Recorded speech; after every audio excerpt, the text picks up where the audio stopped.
Yeah. Was that what they call pop punk EDM? Yeah. Hey, here we are once again. It's on me today. Hey. Okay, so welcome to another exciting episode of Access Vegas. It's so good to be back again. We've been out for like two weeks. Yes, we have an exciting announcement. We're doing the next 4 weeks in a row. Yeah. So make sure, ladies, if you are interested in coming on the show, hit me up. We're going to try to get as many people on here as possible. The summer schedule is coming up, and we're going to go ahead and introduce our guest for today, starting with... she is an OnlyFans model. She's a surfer. She's a bartender. Miss Kaylin Marie. How you doing, Kaylin? Great. How are you? Doing great. Awesome. You said they were real. Is that what you were saying before? That's beautiful. That's good. That's important to understand. Awesome. Yes. She's a Cirque du Soleil performer, a cocktail server here in Las Vegas. Miss Christina Petrova. How you doing? Get up closer. I'm still here. You're still here? I'm still alive. I know you were nervous. We're all excited that you're here. Bring the mic a little closer to you. Just grab it. So do like you do your men. Grab the fucking mic and bring it to you. Do like you do your men. Hi, my name's Christina. Do like you do your men. That's what I'm saying. All right, cool. She is a model. She's a Swimsuit USA. Miss Miami. It is Maya Allegra. How you doing, Maya? Good. Yay, excited to have her here. We thought she was going to get married yesterday. First team All NBA, first team All NBA, top 10 porn star of all time. It is Miss Sarah Jesse. How you doing, Sarah? Everyone. We're so excited to have you children. How's it going? She's judging the bikini competition tomorrow. There we go. I might be in it one day. I don't know. We go. I'll have to see what. She's a Playboy and FHM model. She's also a fitness model, and she's also competing in the competition tomorrow along with Maya. This is Miss Ambry McKee. How you doing, Ambry? Yes, I am. I'm doing so good. Thank you. Awesome. And she is a pro wrestler, a musician, and a model. It is Miss Taylor Morgan Lewis. Third time's a charm. We have had her on the flyer the last 2 times, but she didn't show up, and this time she's here. Good things come to those who wait, baby. Beautiful. And he is the founder of Lightspeed VT. He is the host of the Dropping Bomb podcast, and he just hit 1 million on Instagram, like organically, and he's a man who did that, and we should give him a big round of applause. It's Mr. Brad Lea. How you doing, Brad? I did show my ass, though. You did. You did show your ass. That's right. That's the only way you do it. That's the only way you can get up there. All right, nice. Did you have questions specifically for Brad? The champ is here. You can't hear. You were playing the champ is here right now. All right. Anyway, what did you want to ask? Let's do a little bit of bookkeeping first. A lot of people are already in the chat, and I've had a lot of people on Instagram asking me about my appearance on No Jumper. We did a pre-record there, so people are wondering like if it was a live or something like that. It wasn't. I did a pre-record. It was just with Flacco. I did, however, meet up with Adam22, and yes, I am fully aware of the story that's surrounding him right now. We might get into that a little bit later. We're definitely going to get into that. And then also, Destiny was there earlier in the morning. I didn't see him when I was there. I was there with Glenn Lawrence. My entourage was there. But I also saw John from Modern Life Dating was there, and Sneeko was there as well. So it was sort of like a red pill summit all of a sudden. I don't know if we planned that or not, but I did about 2.5 hours of Flacco. So it's coming up as soon as I know more about it. I'll be happy to tell you guys. I'll give you the details. We also did a very long day, some of us more than others, with Robert Kiyosaki and Ken McElroy yesterday, right here in this studio, as well as on his private jet. We'll just leave that story to the history books, but that's a pre-record as well, so that'll be coming out very soon. Oh, you mean how we almost went to jail? Yeah, we almost all went to jail. Hey, so if you have a private jet, you can't just go film out on the fucking tarmac. Just FYI, if you didn't know that. We learned a very valuable lesson. No, you cannot. And how much it will cost you to go out on the tarmac and do photo shoots without a permit. Yeah. But we still dodged a bullet, and it actually turned out to be a way better production than I anticipated. Yeah, it's worked out really well. So that is it's in post production right now. Probably within the next week and a half, we'll be ready to go. So just let you guys know what's going on, because everybody keeps asking me these questions about like they see the shots, like you guys shots who are with us. Us being on the private jet and everything else, and they're like wondering where's the live stream? When can I see the live stream? It's not a live stream; it's a record. But this is our live stream right here, and we have Brad Lea with us. Thank you for joining us. Brad Lea in the house. Yes. What's going on, Brad? Yeah. How you doing? What did you are a Vegas local, right? No. No? Where are you from? I mean, yes, but you live here, or not originally? Oh, not originally. I see. No, and it's Lee. Lee. It's only Leah if you drink Tia. I see. You know. I think I saw you on Tommy Lahren, and then I thought I started using the name Leah instead of Lee. So I know a lot of people do because it's Lea. Uh-huh. So a lot of people think that's Leah. Mm-hmm. So how did you like your experience with Tommy Laren? I like her. I mean, I think she's cool. Yeah. I mean, she's a little dramatic in some Nashville, cases, right? but I think that's part of the show, isn't it? Yeah. Yeah. She's a bit over the top in some ways. Yeah, because she was griping about how men all want young women, and I'm like, not all of them, but yes. why not? Like, what's wrong with that? Yeah, I got into actually the first time I was approached to go on Dr. Phil, it was because they wanted to put me together with Tommy Laren. Was she gonna blast you? No, it was because I did a podcast, sort of a breakdown thing of her, because she did a whole like YouTube or TikTok kind of video. And then it started going viral. I did a reaction video to it, and then my video started going viral as well. And that was the first time I ever had like the guys from Dr. Phil reach out to me. I'm quite aware of that stuff. I got some questions for you later on about that too. Just sort of. I'd like to point out something. Priming. If you are from the state of Oregon, can you raise your hand real quick? If you're from, well, look what's behind you, ladies. Ladies and gentlemen, look what you have right there behind you. That's right. There you go. You see the helmet? Ducks. There we go. I put that Right. the ducks there just for the two of you. Beautiful. But hey, you never know. You could be a Beaver fan up there. You could be. Well, I think there's a lot of Beaver And fans. it's also possible to be a Duck fan and a Beaver fan. You could do both? me. I'm Yeah. both. Really? My aunt's Because not in both. Texas, you cannot be a Texans fan and a Cowboys fan. It's not possible. You also cannot be a Spurs fan and a Mavericks fan. Well, you can be a Duck fan and a Beaver. And a Beaver fan? Yeah. Yeah, it's like being I'm a fan of Beaver. being a fan of A&M and Longhorn. Oh, I see. You're making a joke. My bad. I'm sorry. I just caught on. Beautiful. Awesome. We're all fan of Beavers. Put Beaver in the chat if you're a big fan That's of the what I'm Beavers. saying, dude. You can. It's possible to be both. That is true. Nice. Can we just do a little bit of protocol first and go around the table, getting names, ages? Let's do it. Let's do it. Can you write this down? Yeah, I will. Okay. I will. So I'll let you do the honors this time. And Okay, I'll beautiful. write down. Name. What is it? It is name, age, occupation, and relationship status. Yeah. Hello, I'm Kaylin. I'm 30, and my relationship status is it's difficult. Wait a second. Hold on now. You were just on here like a month ago. Okay, so I can't. It's a sneakerative. It's sneakerative. It's All right, so we can talk about it off air. Situationship. Oh Hey. my god! I mean, yeah, yeah. Hey, listen. And from what you told us, your man had a pretty good position. Like he was giving up a lot if he was giving up anything. Am I wrong? He's still going through his process, and Okay. then we're together, but he's still going through his divorce. So Oh, got it. Okay, that's a situation. All right. I thought it was something Right. different. That's okay. All right, everybody's sad in the chat. Like Chris- feeling, I'm sorry. Did you go? Did you go to school? Did I go to school? yeah, highest education completed. Oh, I was a bad girl. No, I got my GED. No, GED. All right. I mean, Good my enough principal liked degree. me. Like, I mean, okay, so like I was kicked out of school, but like I started working at Tilted Kill, and my principal literally came and seen me at my job and was like, "Can I take you on my boat?" And I was just like, "Get the fuck out of here! I know Didn't what you you wanted." give me detention? Like, didn't you? Yeah, I know what you wanted, you naughty boy. Like, yeah, yeah. I think it would have been funnier if you had said yes. Actually, honestly, so one time I got in trouble for wearing a Playboy shirt at school, and he goes, "You have to go home and change your shirt." And I go, "Well, I have a 20-minute walk, and it's going to take forever." So he gave me a ride home. I changed, and my mom goes, "Who is that?" And I was like, "It's my principal." And she's like, "He just gave you a ride?" And I was like, I don't know what my mom thought at the time, but now looking back I know at what it, you I'm thought. like, oh my god, I can't believe I did that. Yeah, That is pretty crazy. that was naughty. That seems like the script to a porno. All right, here we go. Next is Christina. Okay, what were the three? So it's going to be age, Age. occupation, relationship status, and highest education completed. Okay, well, I'm 28. Okay. I'm an actress, actually working on a movie right now. Okay. NDA, can't really, non-disclosure. And then... Batman 7. We already know. Oh, no, I'm actually in Matrix 4 and Venom 2. Okay. And 13 Reasons Why. And No, I think there is a Venom 2. Venom 3. Isn't there a Venom 2? I thought there was. Okay. 2. Okay. So, yeah. And then also what is it? Yeah, relationship My status? Isn't this fun, Brad? Like, you think these are like really generic questions? Well, okay, It's easy to say. Answer the Wait question. till we get around to No, you. I mean, I'm single, but I'm kind of scared Let's because... do a panel show, Brad, so you can see how fun this is. No, I'm single. Okay. But I'm just kind of scared because the guy that I was dating got out of prison.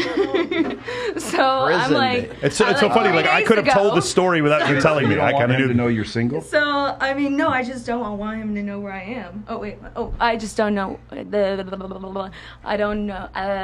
I don't know. I don't want him to know where I am. Okay, well, obviously we are in New York City right now. If you haven't figured that out, that's Access New York. God. Access New York. That's all, folks. Okay, nice. Got it. And your highest level education. I graduated. Okay. From high school or college? Yeah. Community college? Yeah. No, high school. All right. Yeah. Hey, what did you do in Cirque du Soleil? Acrobatics. So, wow. Well, I mean, I'm from Russia. I mean, it's Okay. my first language. So if you know Russians, my parents met in the Olympics. One's from Ukraine, one's from Russia. They made me, and then here I am. There you go. Nice. Very nice. All right, I was going to make a Don Bass joke, but I'm not going to. Here we go. Maya. Maya. My name's Maya. I'm 21, single, and I'm a freelance model. Nice. Okay, and have you finished college yet? I did a semester of college, and I have a certificate in interior design. Nice. Beautiful. Sarah? Sarah Jessie, in a relationship, Okay. and I have many degrees actually. Yeah. Really? Yeah. Okay. Yeah, I was just kind of traveling around the world for about 7 years, like before I started doing porn, Yeah. and I just like started doing all this schooling, like, but I didn't really want to do anything. What degrees? What were you working on? Let's see. I have business degree. I did one in Like an you have a BA, like a degree in business, like a like MBA? associate degree. Yeah. Uh-huh. Does that still count? Yes, it does. It does. It Okay, sounds okay. associate. And then I don't know On if this it, show? it Yes. counts like On this show, like- girl, you were in the top 10%. okay. So just like because I was traveling a lot, and then once I realized I wanted to do porn, like I was like, okay, all that's out the window. Like, The moment when you realize you want to do porn, what is that like? I moved to LA. Yeah. I was living in Australia at the time. Okay. And I was like, okay, this is it. This is what I want to do, like for sure. And there was no. Was there something you saw or someone who convinced you? Like what was the thing that like the changing point there for you? Both. Like I would watch it a lot. Okay. And I was just always very sexual, I guess Okay. you could say, and always doing naughty things. And then yes, people would tell me like, oh, you should do porn, like. And then this girl I was working at a strip club in Australia, I remember her telling me like this agency, it was the biggest one at the time, LA Direct. Okay. It's not really anymore, but she's like, go to LA and email them, and from there it's just like if you can do it, then.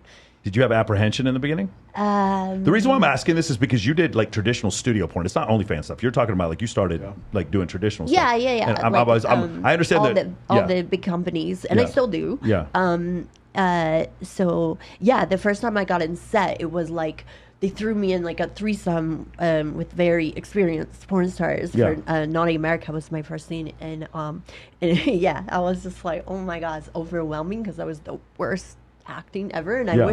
I wish like the first 5 years of my porn they would just like erase it. The acting? Oh, the perform. I got it. Like just take it all down. I look so different, and I was so like the acting was so bad. I wasn't bad at sex, of course, but but you just get like. I love how I didn't porn get is, it until you explained that. Now I understand it was the acting. The acting, That was. I not forgot the that there sex was part. I love acting. how porn is like, it's like you go from like the There's acting? beginning, and it's like you're in like the bush leagues, right? You're like the farm leagues and the majors. Yeah, they and stuff. throw. Oh yeah, because once you want to do it, here you're working for Brazzers, you're working for Penthouse, you're working for all the big companies. If you're gonna do it, you're gonna do it, and it's like you just got to figure it out and watch people, and I got a quick question for you, like because you said you had like an AA in business of some sorts. Did you use that in your The previous 7 years.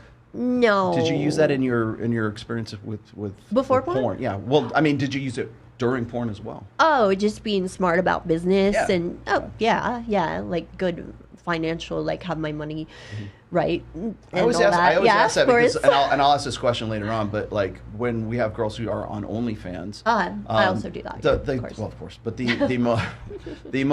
most like successful OnlyFans girls usually have a lot of really good business acumen too. Like they know what I mean if they're successful at it. Anyway. Yeah, they treat yeah, it of like a course. business. It's like what is it? If you treat it like a hobby, they'll pay you like a hobby. If you treat it like a business, they'll pay you like a business. Yeah, exactly. Like a lot of girls I've known in my industry, I've been in 15 years. I'm not gonna say my age. You can Google it. But some girls who've been in that long, they come out with nothing, and I'm like, that will never be me. Like that's ridiculous to me. Why would you even do it? Do you own any real know? estate? yeah, I own 2 houses, and I, make sure I have like So you're diversified since then. savings and everything, my money in different places, and so I like to learn a lot about that as well. As you really gotta make sure you're set, because after porn, it's like, Is there an after porn? I don't want to have to worry about that. I want to be like set, So that's kind of the goal. Yeah. That's amazing. Yeah. Awesome. Porn would be rest. After porn would be rest. Yeah. Travel, After porn would be. I have a kid now, so I'm just like, I want to spend time with her and not have to work all the time. And So I asked, we had Doma, or I guess she goes by Onyx. Yeah. We had her on here, and I asked her one time. I said, what are you going to do when you age out of porn? She goes, oh, honey, we never age out of porn because there's so many niches now. Well, it's grown so much. Yeah, once you stop doing like the mainstream, because they're like, oh yeah, of course you can age, but if you look really good, then do you want to leave? Exactly. Do you want to? So, Your info? Yes, I'm Ambry McKee. I am a freelance model. I have online storefronts, content creator. I'm a 30, and I have my bachelor's in community health education and human biology. I was always a big science nerd. And you, where did you go to school? Did you go to school in Western Oregon University. Western Oregon University. And your relationship status?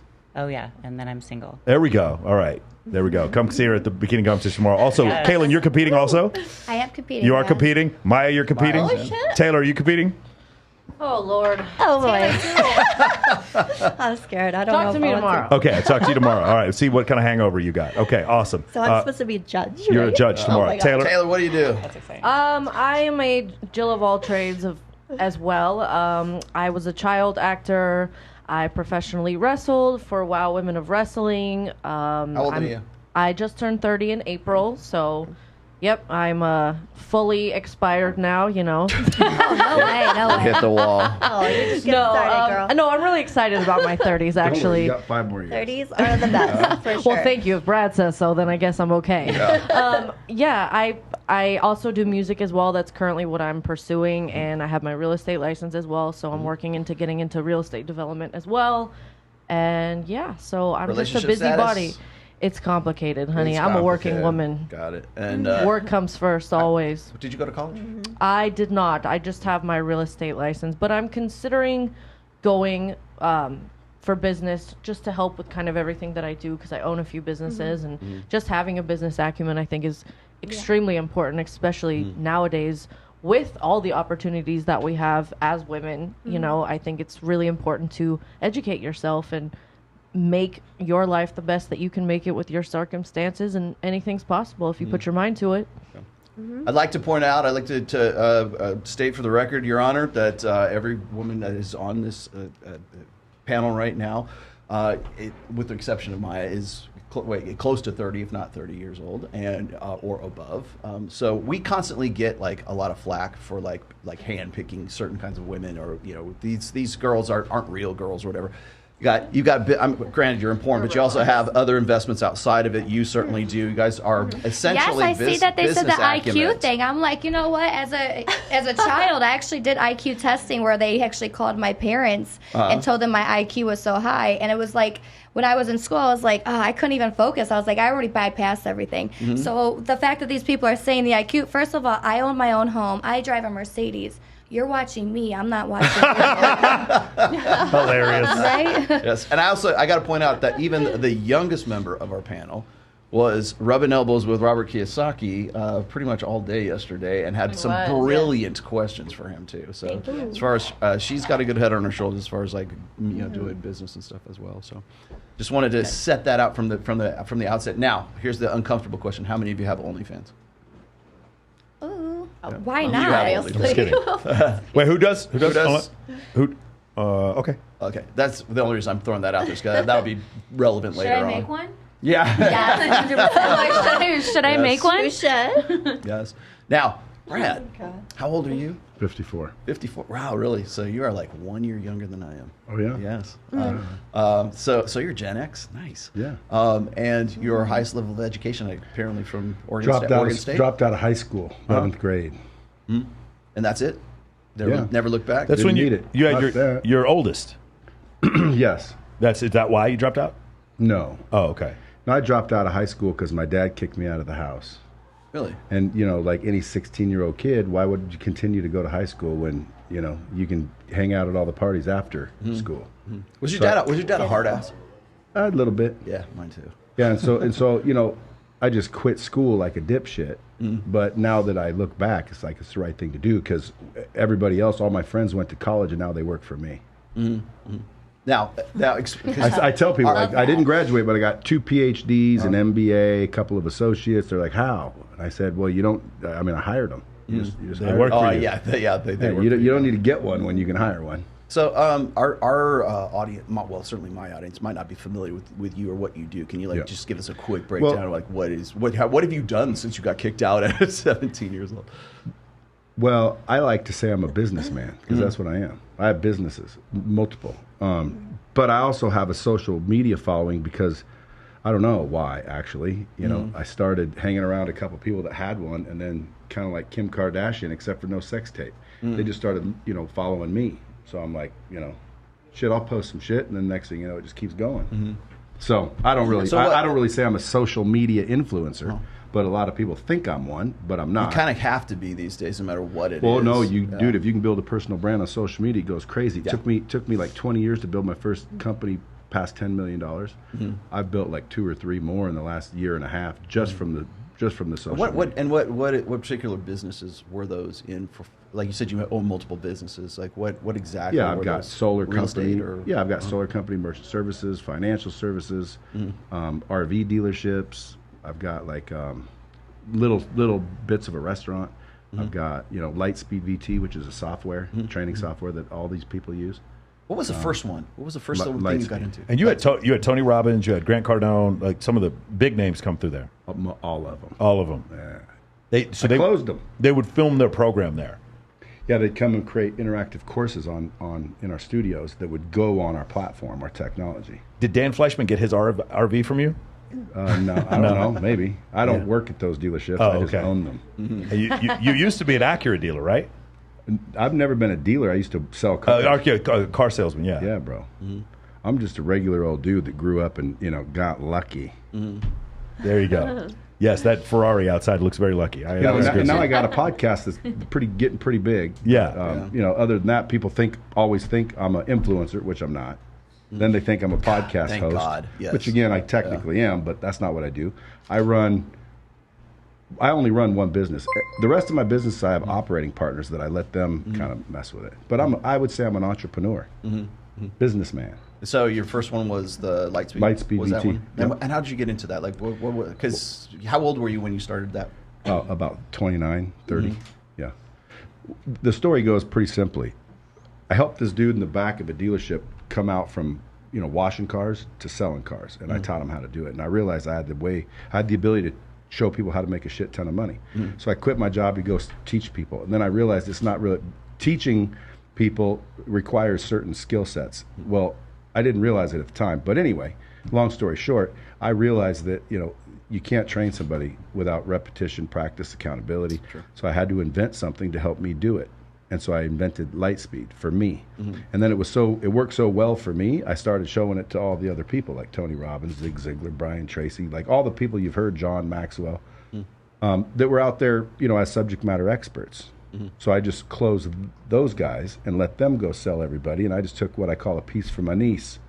Little tad for Brad. A little bit, yeah. Little fraction of the action. Yeah. You better merch all these. Little sliver to deliver. Registered saying. trademark. Yeah, exactly. Little slice because I'm nice. Shall we keep going? Yeah, we can keep going. Ladies, how many of you? I know you watch Brad. Any you other ladies watch Brad? Taylor, do you watch Brad? I've You will seen be you a few familiar times. at the end of the show. Hey, I apologize in advance. I've seen you speak some truths before. I haven't. Yeah, and you know, have to hey, I watch do it. speak truth. That's what I do. If you guys watch my Instagram, we just copy Brad. Like Brad is like the thing that we decided to. So for me to grow MOA, we quadrupled it by kind of following Brad's model because what he did was so pervasive. Because sometimes at first people were posting photos, then they started posting reels to compete with TikTok, and then it was like 2, 3, 4 reels a day, and that's kind of the model that we told. And Brad's already up to 1 million, which is amazing today because growth is very difficult on that platform right now. Do you have a come up story? Like, were you like addicted to drugs? You overcame cancer or something like that? I was always curious because guys who like Tony Robbins, like I'm trying to think of some of the other guys like Gary Vee. They always have like some. Well, dude, sort Wes of Watson, man. Yeah, exactly. Well, I mean, I've taken a little bit of all of theirs, and I've done that all. Like one time, I said I was hooked on crack for 3 days, and it's true. But no one's here smoked crack before. No. I've done normal drugs growing up, but I thought everybody did. Right. Like I wasn't shooting heroin or anything crazy, but I was like, I've smoked weed. If I can just smoke weed, but no, weed, coke, acid, mushrooms, and meth. Tried it all. Wow. Like the days of the week. Yeah, it's like didn't everybody experimenting? Didn't everybody tell the truth? See, some people won't tell the truth, so they'll act like they didn't. I've done all of those except because I've done mushrooms, I've done weed, except I've never done meth, and I never will do meth. Dude, meth never done heroin or anything like that. It just makes your nose burn, then all of a sudden Just you're going makes like you this. feel like You want to bugs fucking are talk to crawling everybody. You want to all clean over the fuck out of your house. Yeah. There's also like meth-based ecstasy. So if you've done ecstasy, Oh yeah, that's another one. I did ecstasy. Molly or something. I like mean, We've all done that. We've all done that. We've all done Hey, that. put meth in the chat if you tried meth. Put meth in the chat. And I was hooked on crack for 3 days in this apartment because someone gave me some crack, and I'm like, what is it? And they're like, you smoke it. And so I'm like, okay, and I smoke it. It's a Fedra. Yeah, I smoke it. It didn't really do anything. So the next day he was sitting there again. I roll by and he's like, and I look at him. I'm like, I didn't know what he was doing, but First hit's free is out. Well, yeah, I think that's exactly what he did. So anyway, he gave me another one. I'm like, yeah, it was all right. He goes, here, try that one. So I went upstairs. I'm like, fuck, dude, I'll smoke it. and I smoked it, and that was it. Like for 3 days straight, I was smoking that shit. And I was looking for this was back when they had like that popcorn ceiling shit. Yeah. That was falling on the floor, and I was looking for another piece of rock because I was out. Lick the bag. I'm picking up little rocks like this. I'm talking about full-on crackhead for 3 days straight. Wow. And then what I made smoked you... a piece of fucking glazed donut. By accident. Yeah, because it looked just like it. I'm like, oh, I found it. It was glistening. That's I'm gotta like, be I found one. I found one. I stick it in the fucking pipe, and I go, shh. And I'm like, ooh, that ain't right. And it was fucking glaze of a donut. That's lick the bag. That's what that is. Yeah. Lick the bag and you'll get high. Yeah, I was just going to say this because I think there's a lot of I have a lot of people who say, Rollo, you did everything right. No, man. I said I am the result of doing everything wrong. And so I'm always interested to know like what guys like their real come up story, because usually you're reading like somebody's like sort of self-help book or something like that, and I expect it now. Yeah. Like in the first like a couple of chapters, it's like I was born poor in the inner city of Harlem, and now look at me and you can do it too, kind of thing. But I'm always like interested in like the real. Well, I always do the story. opposite of that. You know what I'm saying? Like I don't think it was that bad. Like I was homeless once in L.A. on the beach, and someone's like, "What did it feel like to hit rock bottom?" And I'm like, "Great! I had the toes in my sand. Toes in the sand." I'm trying to think up. What? Yeah. How does it feel to hit rock bottom? And I thought, well, fuck, I've never really hit rock bottom. So I said, I don't really think I've hit rock bottom. He goes, "Didn't you say you were homeless on the beach?" I'm like, yeah, but it's a fucking beach, bro. Yeah. And not only that, I'm still in the United States. Yeah, it was like you slept on a beach. It wasn't that bad. Yeah. He's like, how'd you get out of it? I said, I found a chick with a house. Yeah. Yeah. Yeah. Like you just found some. Did you go? That's a good question. Did you go through that phase where it's like you're kind of like living like the girls are paying for stuff for you? Dude, it's been a few times where I've leaned before, on the generosity. I know you're married. I know that backstory. But like before you got to that point. What backstory? What are you talking about? Well, like with your wife. What about her? Well, you guys. I look at on your. I know you said something about backstory. I don't know of a backstory. No, you said it yourself. That's like you pursued her for like 2 years or 26 My wife? months. Yeah. No, I didn't. You did not pursue her no, for... You're listening she wanted to get with you and you didn't... You're talking about fucking someone else, bro. Like, Grant Cardone has that story. He might think I'm that Grant might Cardone. be that. Yeah. Like, so, but, a lot of people think I'm Grant Cardone, but he's like that. But you are married, though, right? Yeah. Yeah. How long have you been married? Including today? Yes, including today. You track each one. I think 10 years. 10 years. Really? Together maybe 13 or 14. Yeah. God, I swear to God, I saw something where you were saying she didn't want to have anything to do with you, that and was you probably Grant Cardone. That might have been him. His whole story, and he said it a million times, is, man, I wanted Elena, and she didn't want me, and I chased her, and you got to keep following up. He's just drilled it into your head so hard. That's all you remember. But a lot of people think Grant or myself is the same. Yeah. Right. When in reality, they're like, dude, I always thought this was one person. But it's not. Grant Cardone is a bad impression of me. Yeah. Agreed. Yeah, Brad. The thing is, He's smart, though. He's a good dude. You are a good dude. Hey, if I'm confusing him with you, dude, he's a bad impression of me, really. Right. Okay. Well, you are from Oregon, and I always think you're from Oklahoma. Like Why? the way you talk, man. See, everyone always says that, and I'm like, I don't have an accent. And they're like, you don't have an accent, and I'm like, I didn't say it like that. Like that. Like that. Do I sound like that? You just sound like you could be from Do I North sound Texas. Like that? No, You're from Oregon. no, you sound normal I sound to like me. I'm from Oregon because that's where I'm from. So if anything, I sound like people- I'm from Oregon. People say we talk a little slow or something, but I don't think. I don't know, talk but slow. people do think I'm from Texas. People say I'm from the South, Yeah. which I'll say cool, proudly. Yes. Because Grant's from Louisiana. Yeah. Yeah. I can kind of hear it now. So he had to point it out, didn't he? When she said the slow thing, I caught on to that. I was like, you guys do take your time to talk. But that's okay. Hey. It's articulate. You're from Rhode Island? Where, I'm from Detroit, From so Detroit. we speak very fast and we go quickly, yes. Okay, there you Yeah. go. Nice. Okay, Hey, so but hey, again, Yeah, you're Rollo, right. It was Grant Cardone. I just looked it up. They don't You guys, know what the you know, I know, like you. maybe you need to wear a different colored shirt or something. But yeah, I was looking at that, and then that's his story. That's his come up. Yeah, story. if we were both sitting right here, we don't look like that. We just both look kind of similar. Yeah. You know, one time someone sent me a meme that had a picture of me that said guacamole when you make it, and then a picture of Grant that said 10 minutes later when your guests arrive. hilarious. All right. So how did you meet your wife? Like, maybe I should just ask you that. Well, Like, I was driving home one night, and a buddy of mine and his wife were at sushi by my house, and he said, "Come by and eat, grab some sushi. We're just right here." And I was hungry, so I said, "Okay." And so apparently, she did that to her as well. So I walk in, and there she was sitting there. Mm-hmm.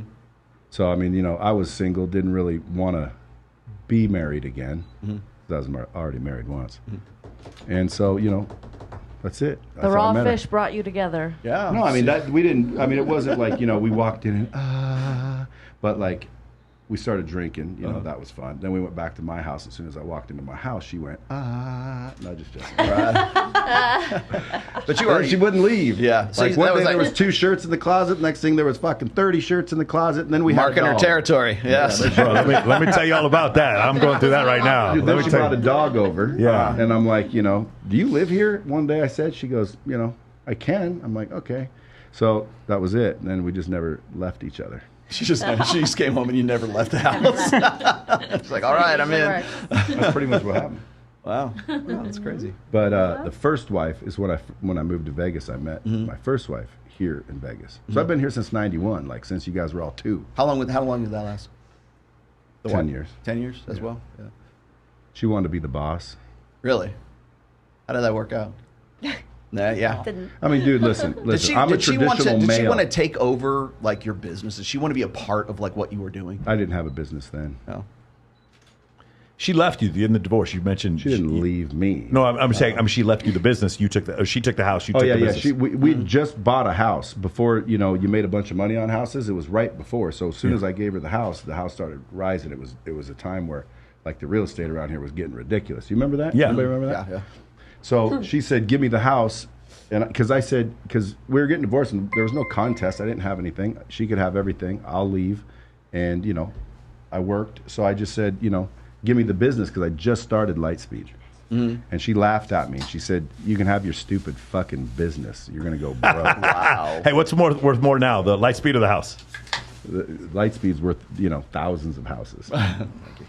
So no, she got the short end of that one, but she didn't think it was going to be worth anything. But she also didn't think I'd be worth anything. So she was wrong in a lot of cases. You know what I'd like to point out is you're 54 now. So the time you mentioned in 1999 you start Lightspeed, and it doesn't do well for a while. And you said it took you a long time to get up to 8 figures. No, it took me about 15 years. 15 years to get up to 8 figures. When you start that, how old are you? You're in your early 30s? 29, 30. 29, 30. So for guys who are out there who are watching this, and you think about how successful you are now, that journey went this whole way. You're 54. You look like you're 34, right? You're still out there running. Like I see you I was just in Texas. You don't see this? Yeah, no, you look good. I got the same thing, and I'm 9 years younger than you. But you look great. And the thing is, like, what the point I want to make is for a lot of guys who are older, because I get this a lot of times from my clients, they're in their mid-30s and like, do I still have a chance to make this? Do I still have a chance, an opportunity to make a business? You're 54, you're dealing with explosive growth, and you're managing several companies. But it took you 15 years to get to that point, to figure all these things out. And I got a question in the chat here. What exactly is Lightspeed? They want to know what that is. Lightspeed's an interactive training software. So like you would create interactive training content, deliver, track, and measure it to employees or people you sold it to, whatever. So like Grant Cardone. We built his up to about $5-6 million a month, and that revenue came from businesses that wanted to train their salespeople. Well, Grant came in my studios, filmed all the training, so he was virtually training them, even though he was chasing Elena, trying to get her to say yes. Mm. And by the way, you are correct about that. And by the way, it was 1999. So go try and find a company that was doing what we were doing back then, because nobody was. Yeah. Nobody was, which means technically, like, I started online learning. Mm. I just didn't know it. And that was during the initial tech boom, too. Yeah. The other thing, I mean, the internet just came out. Yeah. So. The other thing I want to point out is that you're doing this, and you weren't able to build a brand because there's no social media until 05, and we weren't using Facebook in 05 to build a brand back then. So you were doing this way before that. Dude, I think I started social media like in 2018, 2019. Yeah. Mm-hmm. I always thought it was stupid. Everyone just kept being on this fucking Facebook. I'm like, what the fuck you doing on your Facebook? Yeah. And then all of a sudden it's like, people start showing me pictures. I'm like, what is that? It's Facebook. I'm like, okay, so let me get on this. Mm-hmm. And so once I got on it, it was like 2017, maybe 18, something like that. Did any of your team, like, were they using like social media to like help advertise for you, basically? Nope. Market? No. I guess you were already established by then, so that would make sense. Well, again, I built it without social media. Yeah. Then social media came around, and so nobody really knew to use social media to build a business other than what you hear. But I started seeing all these other subject matter experts, Grant, Zig Ziglar, all these guys blowing up on social media. So I realized, like, that's a fucking TV station right there in your hand. Yeah. Mm-hmm. Yeah. So if you're not on it, you're kind of stupid. Yeah. Well, one of my favorite stories that you tell is the one with you and Grant, where you see his content so often that you have to give him a call. Yeah, I called him and I'm like, dude, quit posting so much, dude. It's like annoying. And not only that, you keep asking everyone to buy your shit constantly. So stop. Like, dude, you're gonna ruin it. And I got a piece for my niece, you know what I'm saying? Mm-hmm. So like, I thought he was gonna hurt our revenue. Mm-hmm. So I'm like, dude, you got to quit posting so much. But I called him one day because I was going to unfollow him. So I said, dude, I got to unfollow you, bro. You're doing it too much. He goes, go ahead. You ain't buying nothing.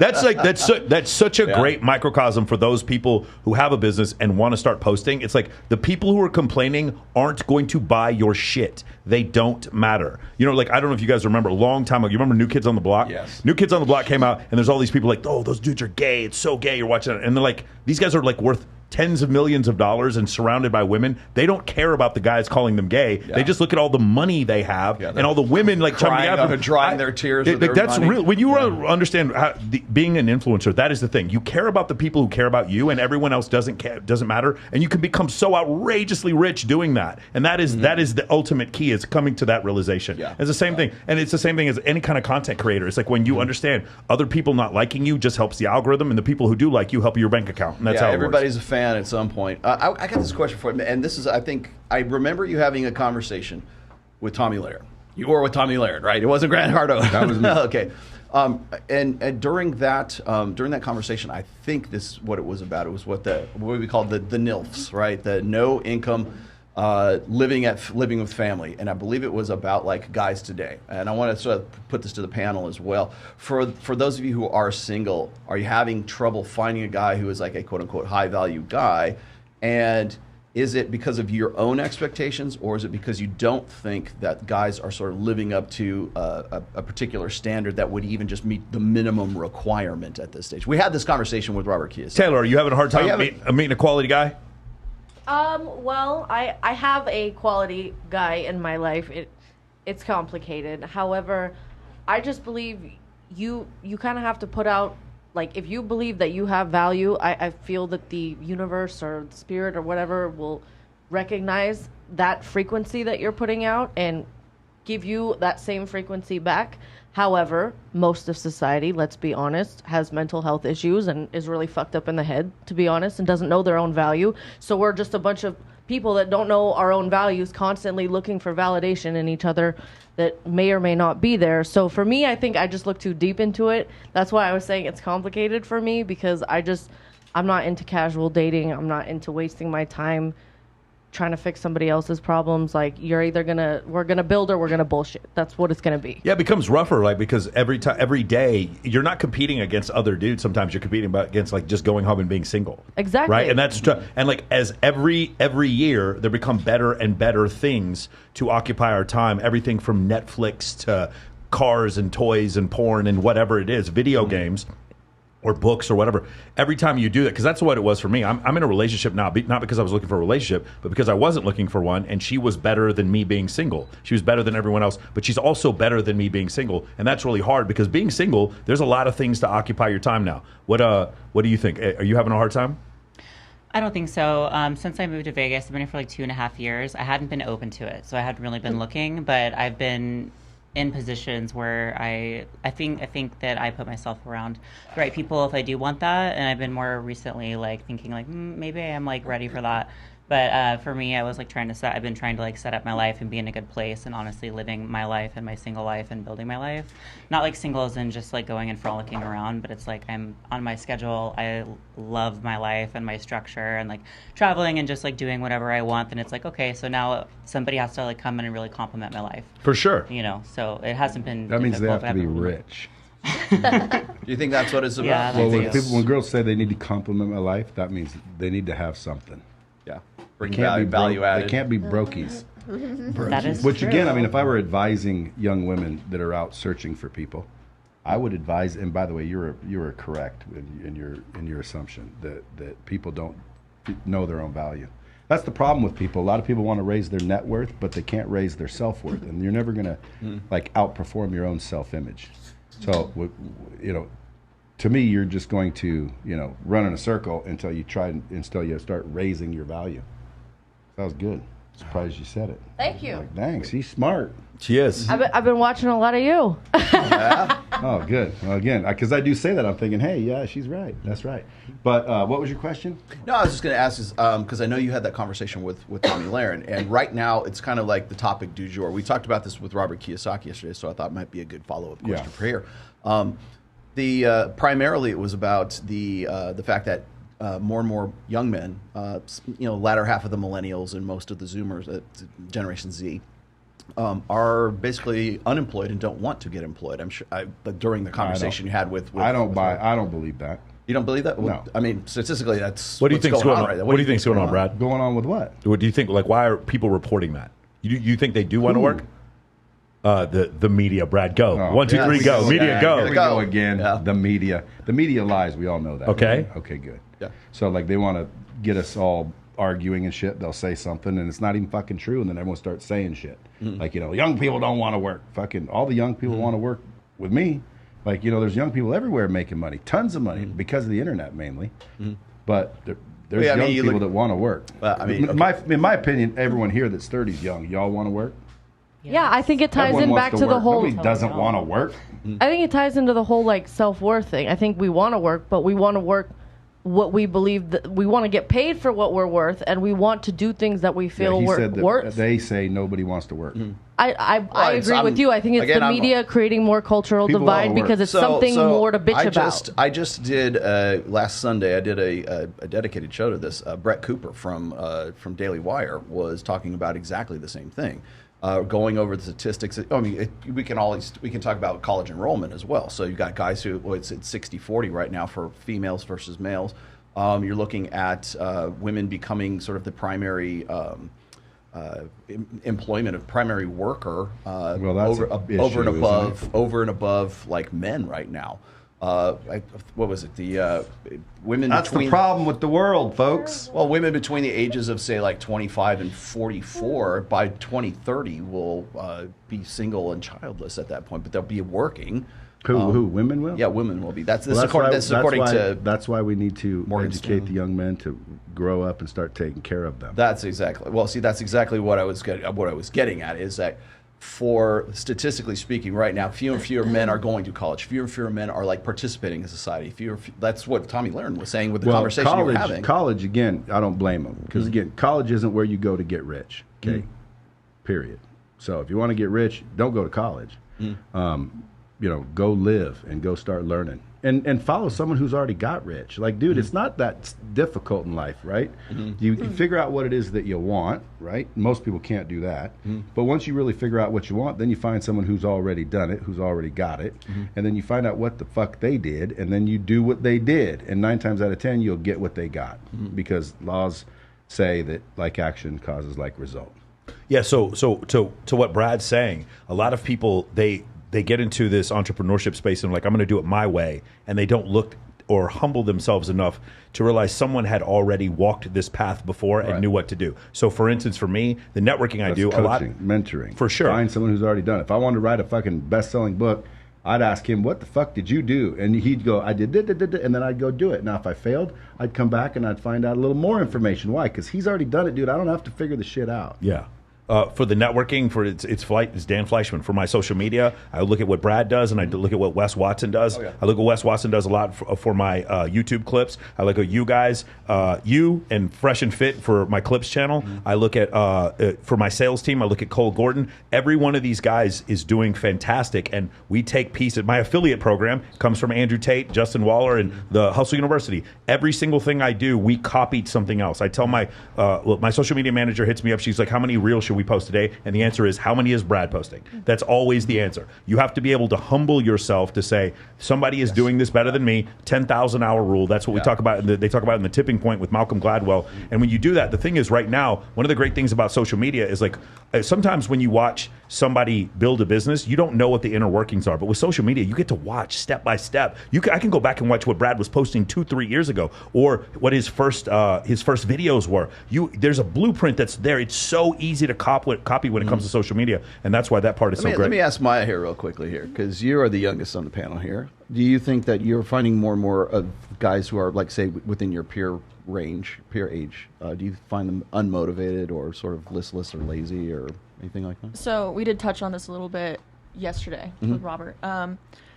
I think that the reason why people aren't wanting to, and you hear this throughout generations, they're always like, oh, young people nowadays don't want to work, but I think what it is you're getting the kids that were raised in the early 2000s to late 90s with the mentality of everybody gets a trophy. And then you're kind of raising people that don't know how to work for what they're getting. They should just inherently get stuff because they deserve it, because they're here and they showed up and they're present. But you actually have to go and work for it in order to go and get the job that you want. But do you guys want to work? Are you experiencing that, like, with guys like that you meet and you're like, this guy would be great if he just had some sort of like, remember we were talking about ambition and we were talking about like purpose and motivation? I don't really hang out with a lot of people my age, and I also am not looking for somebody at the moment, so I'm not really encountering and having those kinds of conversations with people. She's trying to win that damn bikini competition tomorrow. She's not looking for no man. What does that pay? It's quite a bit, actually. If you win tomorrow, it's 3, and if you win 3,000. If you get 10th place, it's 1,000. And then on the finals for first place, it's 6,000. Talk about participation trophies. Why don't you throw 10 grand more on it and get? Because it's not my money. So the thing is, for this, I have a ton of people hitting me up saying, "Hey, we want to help come sponsor, but you have to go through MGM, and because they're a publicly traded company, we can't just have any sponsor." I know you've invited me like 100 times to be a guest or a judge. You gonna be a judge tomorrow? And I'm like, my wife ain't gonna like that. Go, let's have your wife come. How about your wife come to the judge? She ain't gonna judge. She doesn't like attention. But she also doesn't want me, judging. Okay. Here we go. Judging. We're all in trouble. All right. I want to ask you a question, because you are not single. How did you meet your partner, and do you notice some of the things that we're talking about here, as far as like men are different as far as their motivation? Actually, the pandemic is probably the inflection point where a lot of people became unemployed and then never went back to becoming employed. Right, exactly. Yeah. And then they realize, I don't want to work for someone. Yeah. So I'm going to try to make a business on my own. I think a lot of people have done that. It's not as easy as you think it is. Yeah. But, I've dated a lot of guys in the past who, like you were talking about, kind of like know that a girl like me can, you know, make easy money and it's quick because you make same day pay and doing porn and OnlyFans, everything. So they can try to like leech on that, you know, and try to like move in and never leave. You've had that situation before. Oh God, so many times. That's actually why I was asking you the question. I wanted you to take it there, so you did. So you've had that. Is this been numerous times where this has happened? Just loser guys I've dated, to be honest. But now I have a really good guy. Yeah. You know, he's not doing that, obviously. But yeah, I've dated all the wrong guys before. But yeah, I have a good guy now who understands what I do and all of that. And I know all the comments here, they're all, you know, have different views of that, but do you want to say anything to the people who are commenting? Yeah, would you like to? They're very judgy of my lifestyle and even having a relationship and being like, oh, I could never date a porn star, like she fucks other dudes. Okay, whatever. Well, they couldn't pull you anyway. I know, right? Exactly. But anyway, that's, you know, that's always what people think when they meet a porn star, like, oh, she fucks all these big dicks. As long like, as you're done fucking other dudes, everything's okay. You can't. I'm not. I still do porn. I know, but that's why probably no one would marry you. No one that wants a wife to not fuck other guys. I wouldn't marry you unless you're Adam 22 actively. Right, exactly. So that's what I'm saying. Like a lot of guys are not okay with that. Absolutely right, but there's two different not. kinds. One is like you were a porn star. Some people are like, oh, I wouldn't touch you because of that. Now that's in my opinion going too far. Why? No, because it was the past, right? Doesn't mean that's what they're doing. But you know, I can understand it. And then secondly, if you're still fucking, then hell no. Like, what are you talking about? I understand that completely. So how would you explain from, you know, he's not here to defend himself, but how would you explain his mentality in the fact that you are in a polyamorous relationship? Well, it wouldn't be polyamorous. You guys are in a relationship. Deal. It just work. And that's the thing. It's like you've met me when I've been doing this. This is my career. Yes. This is what I do. And he's probably okay with it, right? He's okay with it because it is something that I've been doing for a long time. And once you get to know me as a person, you can look past that, you know, because... And not only that, you're not married to him, right? We're not married, no. But the thing is like, yeah, you can judge that. But then once you get to know the person and love the person, you're like, okay, I can look past all that. You can. Right? I know. I'm too jealous. But yeah, he's not a jealous guy. I always say, well, again, you know, good for him. I wish I was that, like, mentally strong. I get too jealous. Knowing someone's drilling my girl, I can understand that especially if they're drilling her better. That's even worse. I can understand that. But it's okay to, you know, for a second, but no, once they're, like, making the sounds you guys do in those movies, Every time you go to do it, you're going to be thinking, fucking, why ain't you making the same sounds? You have to understand, it is a job. It's acting. It's a job. And also, I could marry a porn star and be okay with it too if that's his job. You just have to be like, that's your job. But I choose not to, but that's, you know, that's just whatever their job is. But yeah, I totally understand. It is hard to find a guy who's okay with that. Okay, so my next question, you don't have to answer this if you don't want to, but does any of the polyamory go outside of work? Or is it just related to work?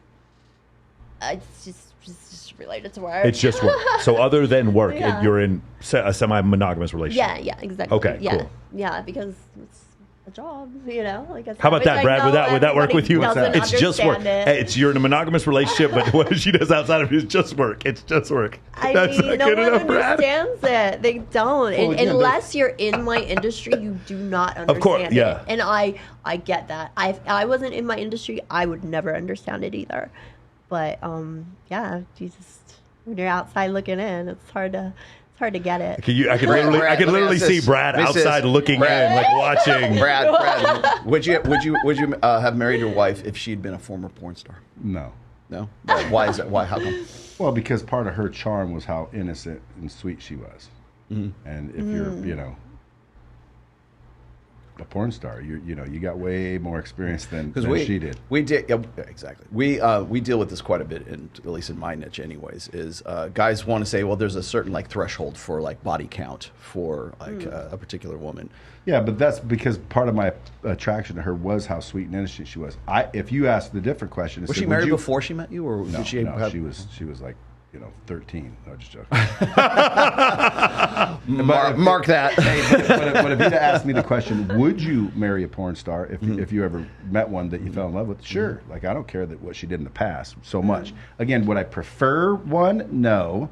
Because then you have to deal with all the shit you're going to hear. Yes. Now I got to deal with all my buddies going fucking, dude, I just seen your fucking wife. I was whacking into her last night. And I'm thinking, yeah, whatever. But so I'd prefer not. But if you said, would you? If I fell in love with the girl, I would. Yeah. But she wouldn't be able to continue. That's Right. for goddamn sure. I understand that, but if you have the means to provide, then that's See, that's why that's where it something. comes back down to, because we have this conversation constantly, not on just on this show, but on other shows as well, where it's like, at what point are you willing to give up your OnlyFans? Are you willing to give up your Instagram? Are you willing to give up the things that are like your revenue so that you will get with the guy on a permanent basis?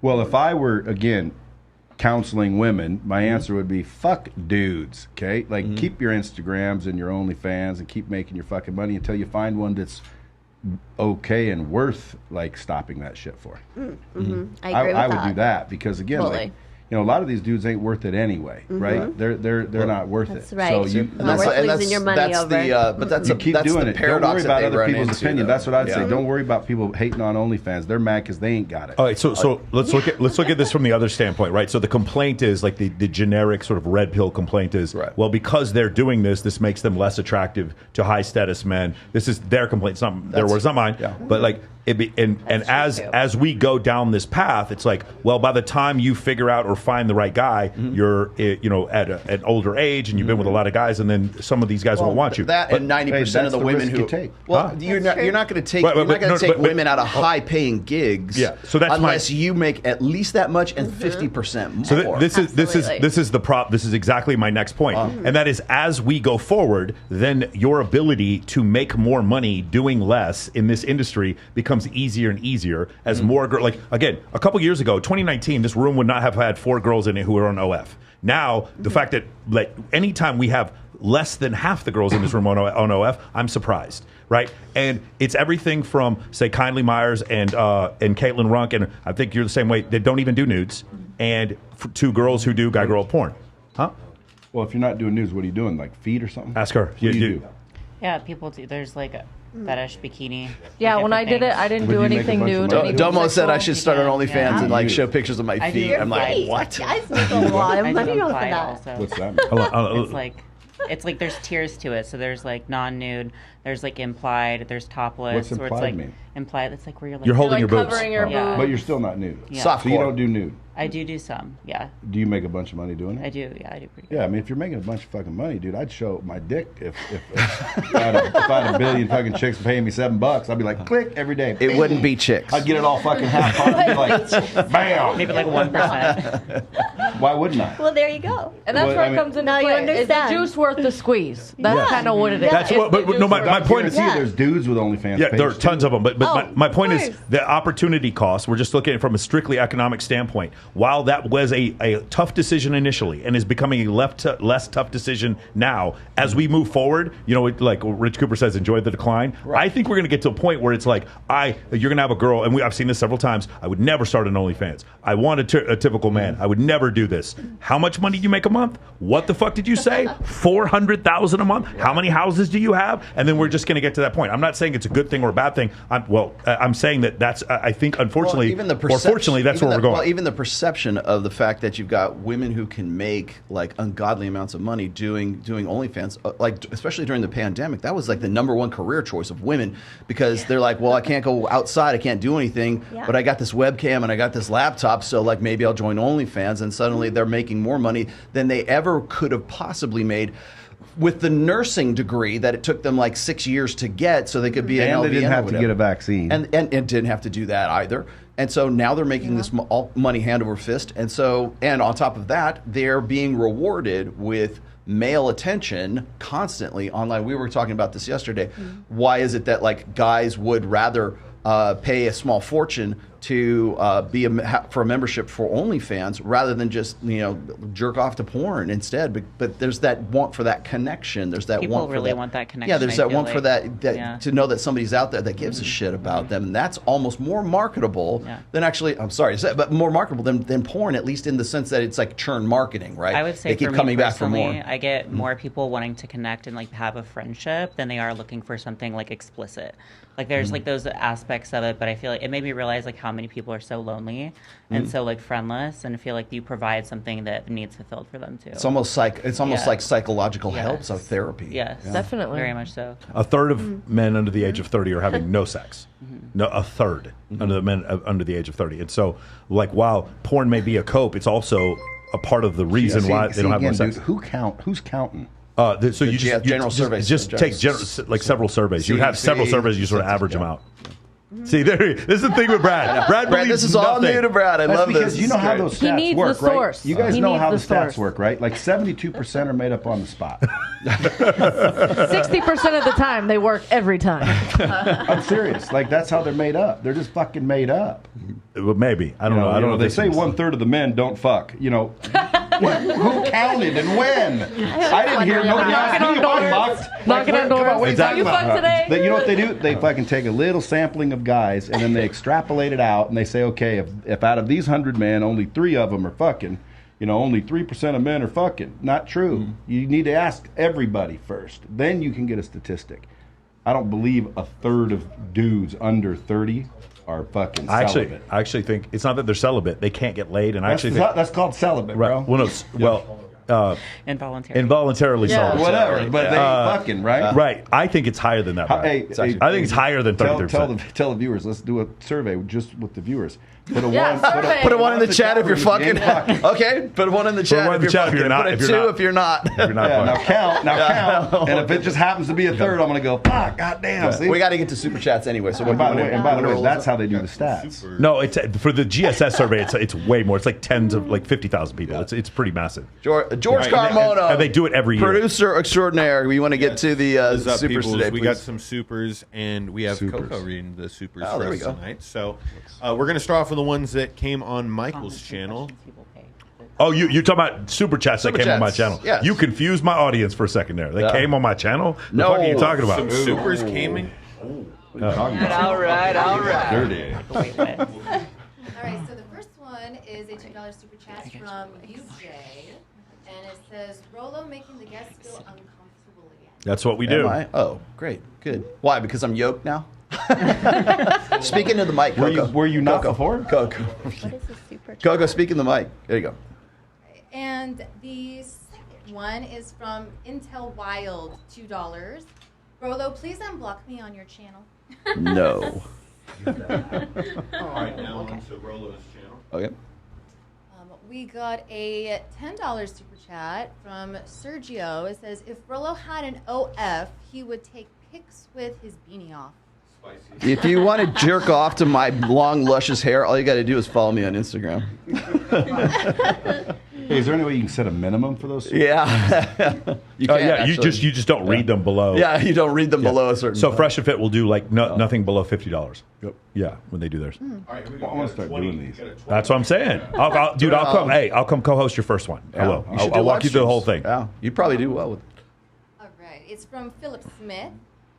It says, with all due respect, I don't know who this guy is, but his accent is one of a mountain boy. Northwestern. Well, again, he said with all due respect, I don't know who he is. Well, I don't know who the fuck you are either. that doesn't mean I don't respect people that I don't know. Well, hey, it's nice to meet you, folks. Welcome to Super Chats. Yeah. And by the way, you're right, Northwest. Here we go. Last super chat.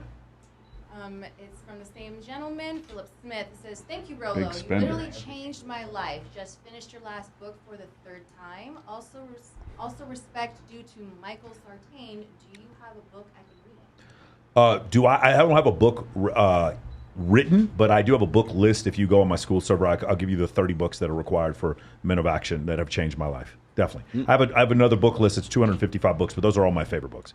That one is not quite as self-helpy. Yep. Anything else?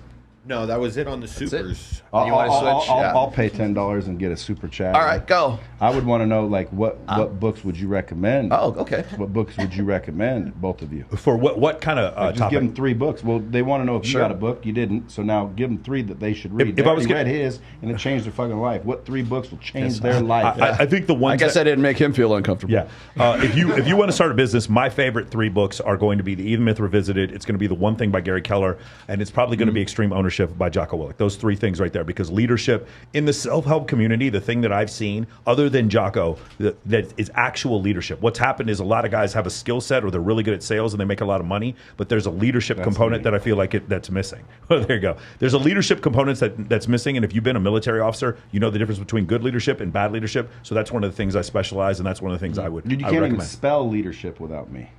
Without me. LEA? LEA? Yeah, LEA, yeah, that's right. I like without me. I started a leads company, by the way. That's another company I own, a leads company. We sell leads to people. Like, we generate interested parties. Leads. I see.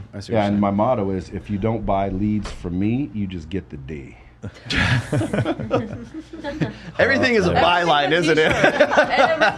A piece for my niece. Yeah. I would, let's see, books-wise, my first one, whenever anybody asks me this, the first thing out of my mouth is 48 Laws of Power by Robert Greene. That's my number. I wish I would have read that when I was like 19 years old. It would have certainly changed my direction. Another really good one, also by Robert Greene, is Mastery, and it goes back to what you were saying, is busting yourself down to being an apprentice, like sort of swallowing your pride and saying, you know what, I don't know everything about this thing. I don't know what to do with my life. And we were just talking about like sort of these guys who are like rudderless in life right now. They don't have a purpose, or they don't know what to do with themselves. I think that half of it is that they're just simply don't have a direction, and they don't know how to like think like you do, for example. Well, now anyways. About like sort of busting yourself, say, I don't know much about this, but I'm going to say yes to this. I'm going to see if I'm good at it. And if I'm not, maybe I take some skills from here and I put it over somewhere else. I tend to agree with the education side of things, what you're talking about. I hate that major universities and college like today has been so corrupted as sort of like this indoctrination camp, for ideology. I wish it wasn't that way, because I think education should be its own reward. Unfortunately, that's not how we do it anymore. But I think that learning how to sort of bust yourself down and saying, you know what, I'm going to be an apprentice. What is it, 10,000 hours, and you master something like that. That's really what mastery is about. And I think also probably like 33 Strategies of War, or maybe even like Art of Seduction, just as learning personal relationships. So I mean, beyond my own 5 books as it is, but those would be the ones that I would talk about. I really like Robert Greene quite a bit. Nice. Actually, let's finish with this thing before Kaylin. Because you were in the bathroom for a little bit. Have you noticed anything different, like your ability to find a good man? Now you have a man now, but like in general, when you look at the candidates out there, what would you say? Would you say they fall short? What do you think? Well, at Vegas, yes, they fall short, because these men out here, like, they see all these girls, and there's so many girls out here that they don't have to settle for just one, and they don't. There's so many girls out here. And then a lot of true, but a lot of these girls, I don't know. I know a lot of pretty easy girls, especially like the guy that I talk to. He has all these tourist girls that come in, and these little tourist hoes love to just get random dicks. So it's like it's hard to keep. It's not keep a man, but it's hard to find a man who's not tempted. And a man is a man. That's right. And they are tempted, and they're gonna fall. So it's harder. We are very rare, and we are hard to find. Can we go over that? So you had a discussion with Adam Sosnick where Adam was talking about cheating, and you had an opinion when it comes to that. Well, he said if a high value man cheats, and I said they're not high value if they cheat. So how can they be a high value man and then cheat? That makes you a low value man. What's a high value man to you? Someone that doesn't cheat, number one. Well, I mean, okay, that's number one, but like, what other characteristics? I mean, again, for me, go ahead. So, a lot of them, they'll cheat, but a lot of them, like the last 2 that I had, they're just like, I just want threesomes. Is that okay? And they're just so like, it's going to be normal. That's not cheating, that's polygyny. Yeah, it's not. No, let's be honest. He's being honest with the situation. I guess they're honest, but it's just like, I feel like that's but that guy told you, right? Yeah, at least he was honest. Yeah, right? that's you gotta not respect cheating. it. If I say, hey, I want a threesome, that's not cheating. But and again, like I said to him, that's kind of lucky for a lot of guys. Like, fuck, cool, you got that dialed in, right on. But if I make a commitment to you, and you make a commitment to me, well, then I'm not going to cheat. Why? Well, because we made a commitment to each other. That's a high value man. If you cheat, you're not a high value man. You're a low value man.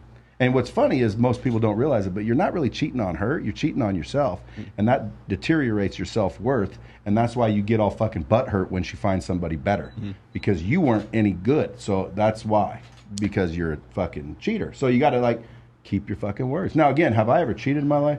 Yeah, you know, people don't change. Fuck, they don't. You can change, and you need to change. Yes.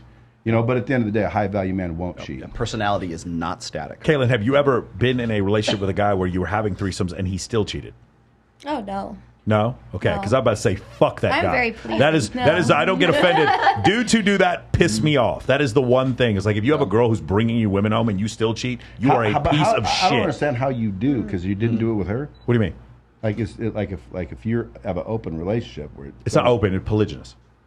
Explain. Like, so like the two of us would see women together. That's polygyny. Period. If you did without her, you're cheating. If that was the arrangement, it's still polygyny. See, that's a commitment though, right? Right. No, agree. That's what I'm saying. No, what I'm saying is, like, in her situation, she has threesomes with her man. If in addition to that, like, he went to go see that other girl behind his back, those people, like, they fucking belong in the furthest pits of hell. If your girl brings you, because you're fucking it up for the rest of us. That's what I'm saying. I get what you're saying, but that's still, you're agreeing with me then. No, I totally agree with you. I don't cheat either. You talk to any of my ex-girlfriends. I have never cheated on any of them. Yeah.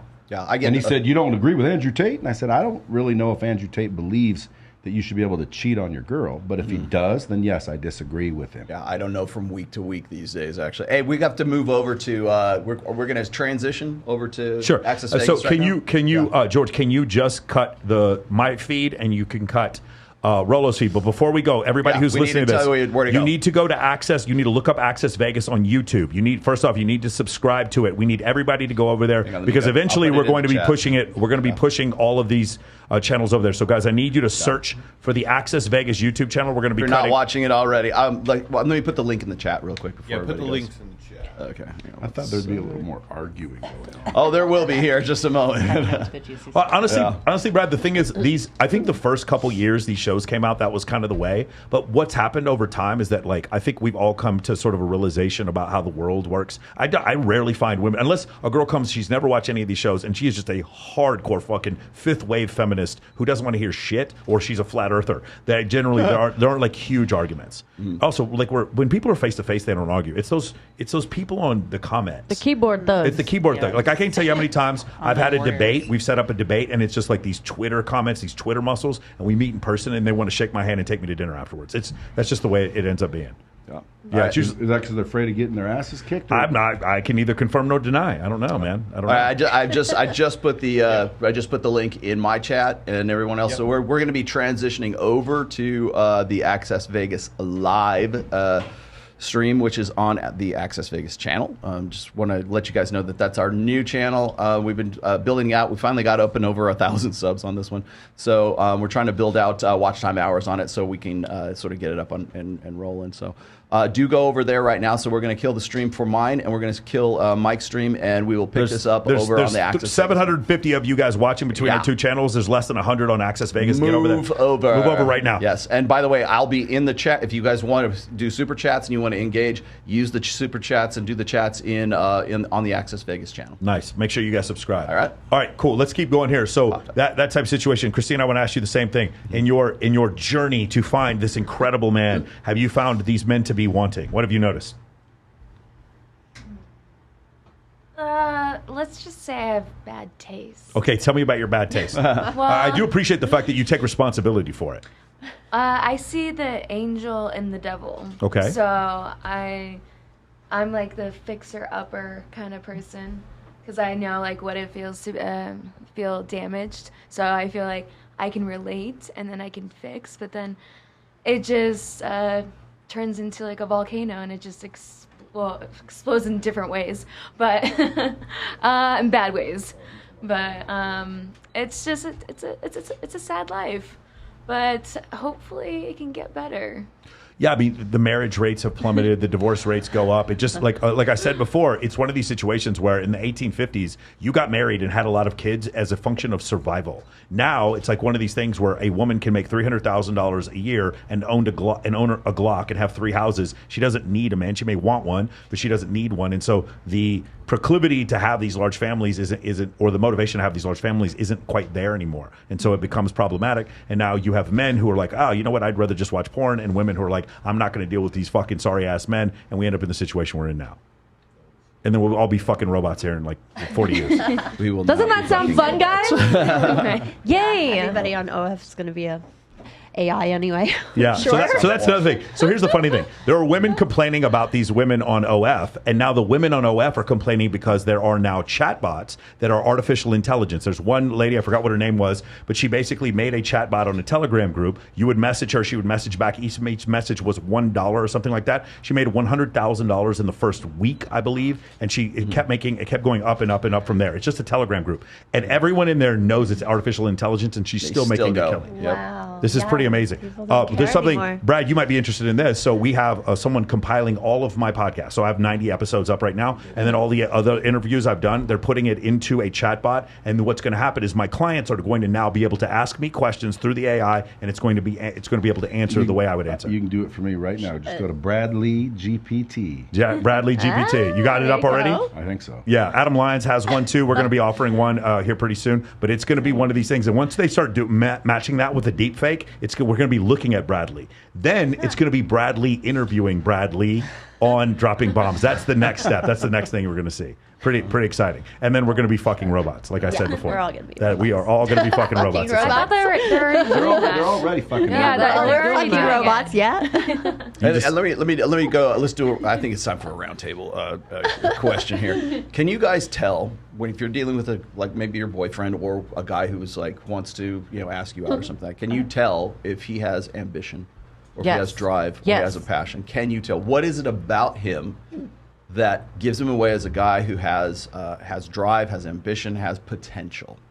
Body language, the way that they speak, they say it with their chest, they're articulate.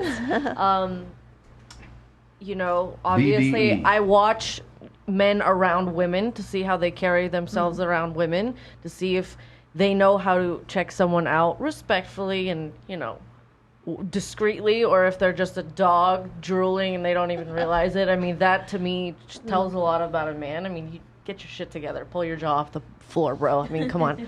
But all these simple little things that I think people really take for granted, and they just kind of they take what people say and they take it for face value, and they don't pay attention to anything else that's going on. And to me, I pay attention to everything else going on and nothing what's coming out of their mouth. Unless it's something obviously. You just pay attention to the actions, not the words. Yes. I tell this, my main piece of advice to any females that I know that want advice for men is the main thing you need to do is just pay attention to their actions, because that is how we communicate.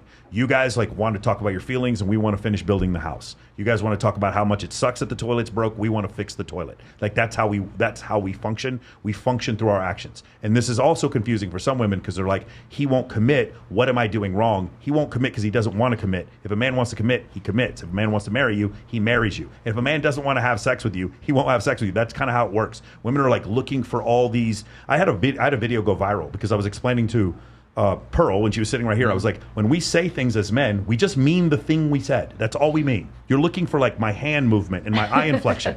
You're like, when I say, hey, I'm going to meet you at the club at 7 p.m., that doesn't mean I'm going to meet you at the club and fuck you. It just means I'm going to meet you at the club. There's no additional meaning.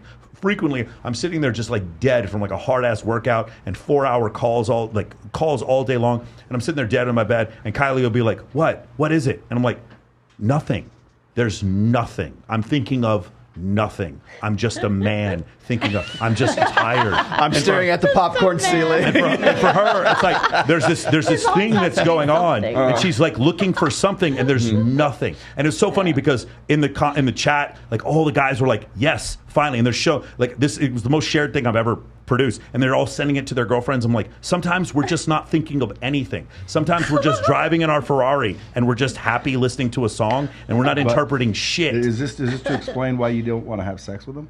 No. What I'm saying is, as men, our actions determine what we actually mean more than our words. Whereas that's what I mean. That's generally the way what I mean. Agree. Yeah. So that's and especially. I'm not saying that I was still trying to think because you said if they don't want to have sex, So I've had women, dudes. That yes, won't for sure, have sex 100%. Our first episode. You remember we had our first episode, and it was like, remember Isabella was here, and she's like, guys making you wait for sex, and I'm like, he is either homosexual or he isn't interested in you sexually. That's what's happening happening. With someone else. Exactly. Or he's for fucking sure. someone else. Or he's fucking someone else for sure. But like she was Some looking. men just have a mental issue. Like I had an ex who like I'm fucking gorgeous, and when I get with my new boyfriend, he's like I could never imagine cheating on you. But my ex literally hired this nasty looking prostitute with the belly and the gut, and when I met her, we got physical, and I pulled her wig off, and she had, and I'm just like, how could you fuck this nasty thing, and you paid her, but you come home to me, and he's just like, I needed something different, and he's like, what did he say? I needed strange.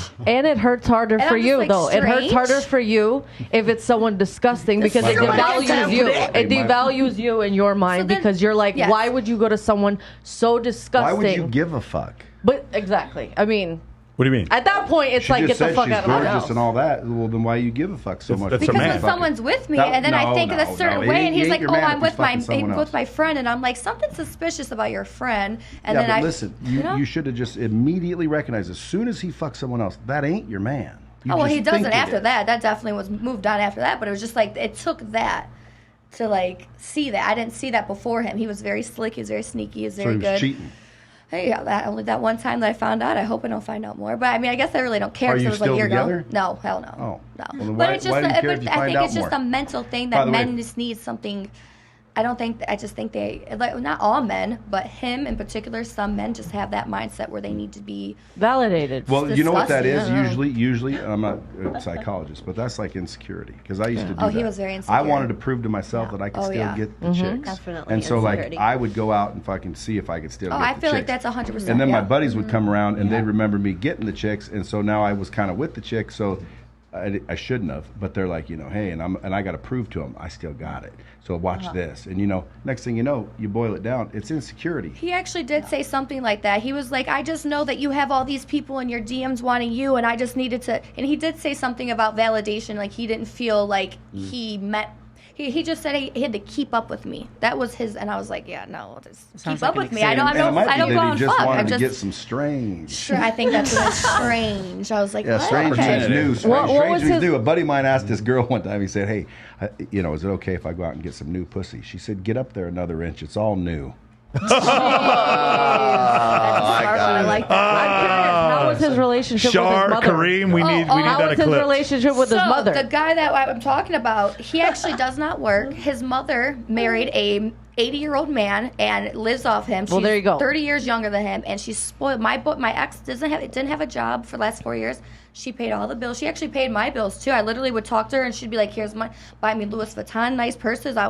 She's very rich, so he and his he was punishing her. He was maybe punishing that's her. what it was, I think he but- has some issues. Oh, for sure, he has mom issues. He would tell me like, yeah, my mom would go and party on the weekends, and I'd have to stay home with my stepdad, and I hate. I was like, oh, you There do you have go. mommy issues. He's So I punishing was with her through and women. I had to deal with the repercussions. There you go. Maya, have you met men are- a guy that? Do you know when a guy has ambition, has potential?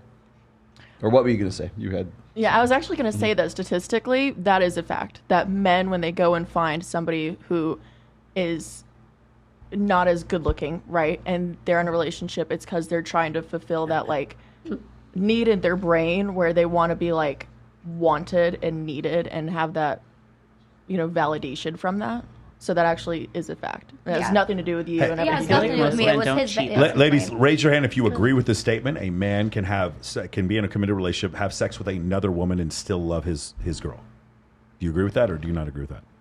Love, like, it's such a loaded Yes. word. Like, That depends on the situation. How about be emotionally invested? Yes, I sure. believe. I think you can be emotionally invested with multiple people. I don't think maybe. No. You're emotionally invested with your wife or girlfriend. Okay. And you just have sex that's sex. And come back to your wife or Separate- girlfriend. And it's like an open thing, like everybody knows, or like maybe they don't. Maybe it's a Okay. lot. It's in a Yes. vacuum. My point is, he can come back and he has absolutely. It does not affect his relationship with her in any way whatsoever. Do you believe that or no?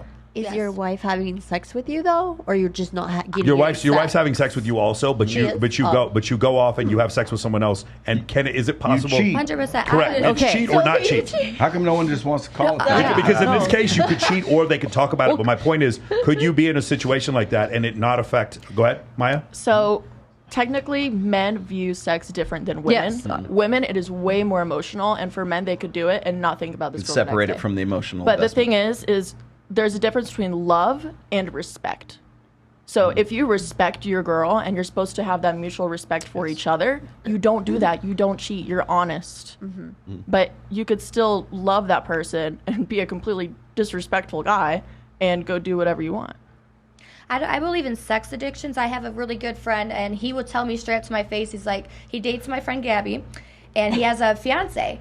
And he literally was like, I love my fiance. I'll never leave my fiance, but I love Gabby too. And I'm just like, so some men can just have that love, and some just cheat. I don't know. I'm sorry to tell you this. There's no such thing as a sex addiction. I We're just believe it. men. We're just men. Okay. It's called being male. It's just called being male. Yeah, it is. Like our testosterone levels are 17 times higher than yours, and we use sex addiction in order for society to forgive us for our indiscretions. There's no David Duchovny is not a sex addict. He's just a dude who likes to have sex. That's just normal.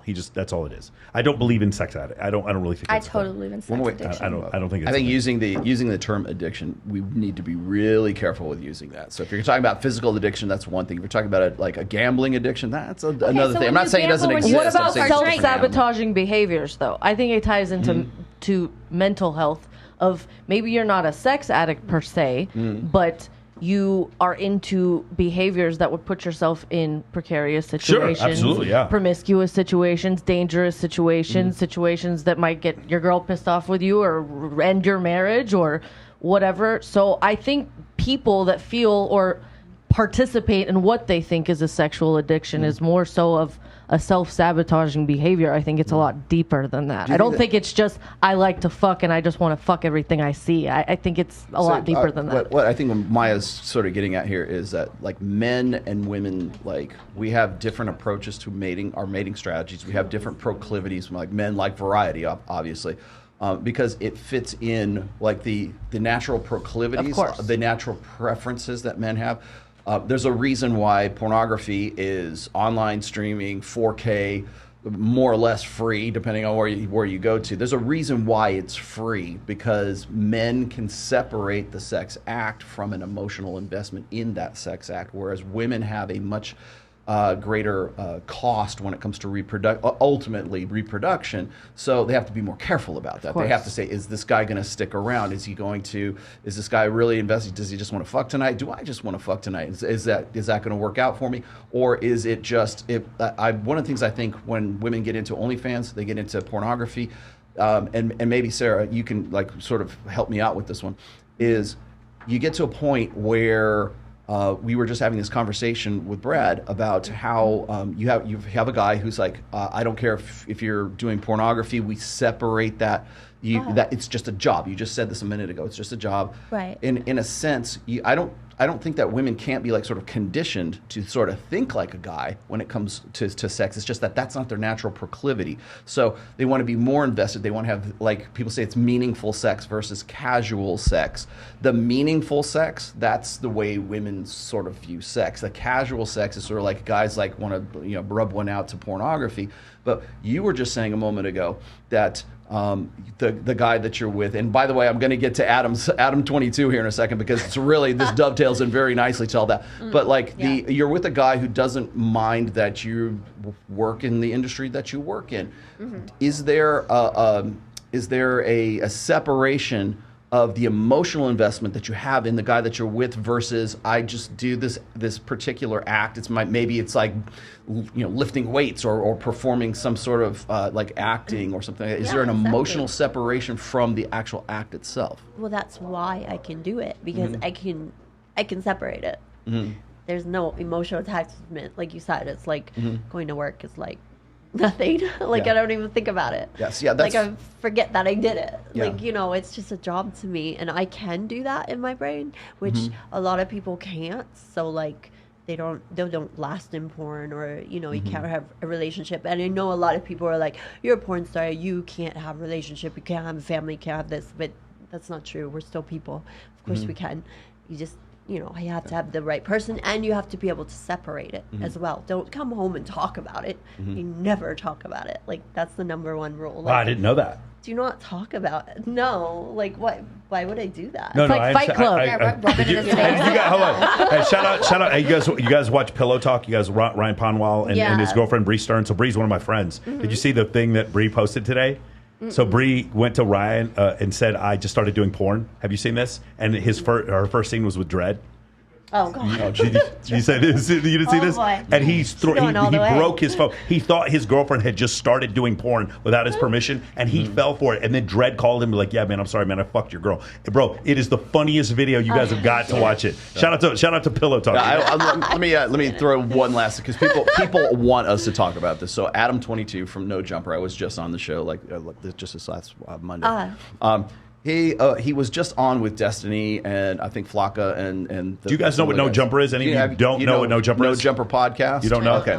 It's I guess a hip. It's probably it's probably. I mean, altogether, probably top 5 podcasts in the world. Yeah, I mean, how big it is. Yeah, they're huge. Yeah. Anyways, the main guest, or the main host, Adam 22. He's a porn star. He's an actual porn star. With he and his wife film, and they're actually they interview people. And so he has this sort of come to Jesus podcast with Destiny, of all people, sitting there, talking about how he's sort of crossed this Rubicon and allowed his wife to finally have heterosexual sex. I guess she was doing lesbian they're in a sex polygynous relationship where they have had probably over 300 threesomes with other women, and they film it for different stuff. They actually do a talk show where they call Plug Talk, where they interview a girl and then they have sex with her, and it's really funny because there's no transition. They just have sex with her. There's pretty funny. And go 1, 2, 3 go. So that's an interesting thing. But the thing is, the question was always, hey, would you be comfortable if Lena, his girl, would you be comfortable if she, his baby's mama, had sex with another man? And she's like, no, I'm not into that. But he was never like, fuck no. He was, to be fair, he was never like, fuck no, this would never happen. I would never do this. He was like, well, if we had that conversation, maybe it would be something I'd be comfortable with, whatever. And he finally admitted that he started doing this. Now, previously to this, the thing happened with Johnny Sins and Kissa Sins, where Johnny, allowed Kissa to film, and then she left him. Right, they broke up because of it. And she started dating some other porn star. Right. So in this type of situation, there's 2 sides to this. Yeah. The first side is the idea that he had this polygynous relationship and he gave it up, and now she's doing porn, which is, I think, the thing. More or less. Well, people were surprised. Well, I'm going to say shocked. I don't think anybody was really shocked by this. But what they were shocked, I think the whole reason anybody's even talking about this right now is because he had a problem now, whereas before he didn't. If he's including himself in the pornography, that's one thing. But if it's her with another guy, then now he's like, I don't know how. You're saying it was fine if it was an Eiffel Tower, but if it's, I didn't even think of that. That wasn't even a consideration for me. Yes. Well, now, so she's finally done her first scene with another guy. Guy happened to be black.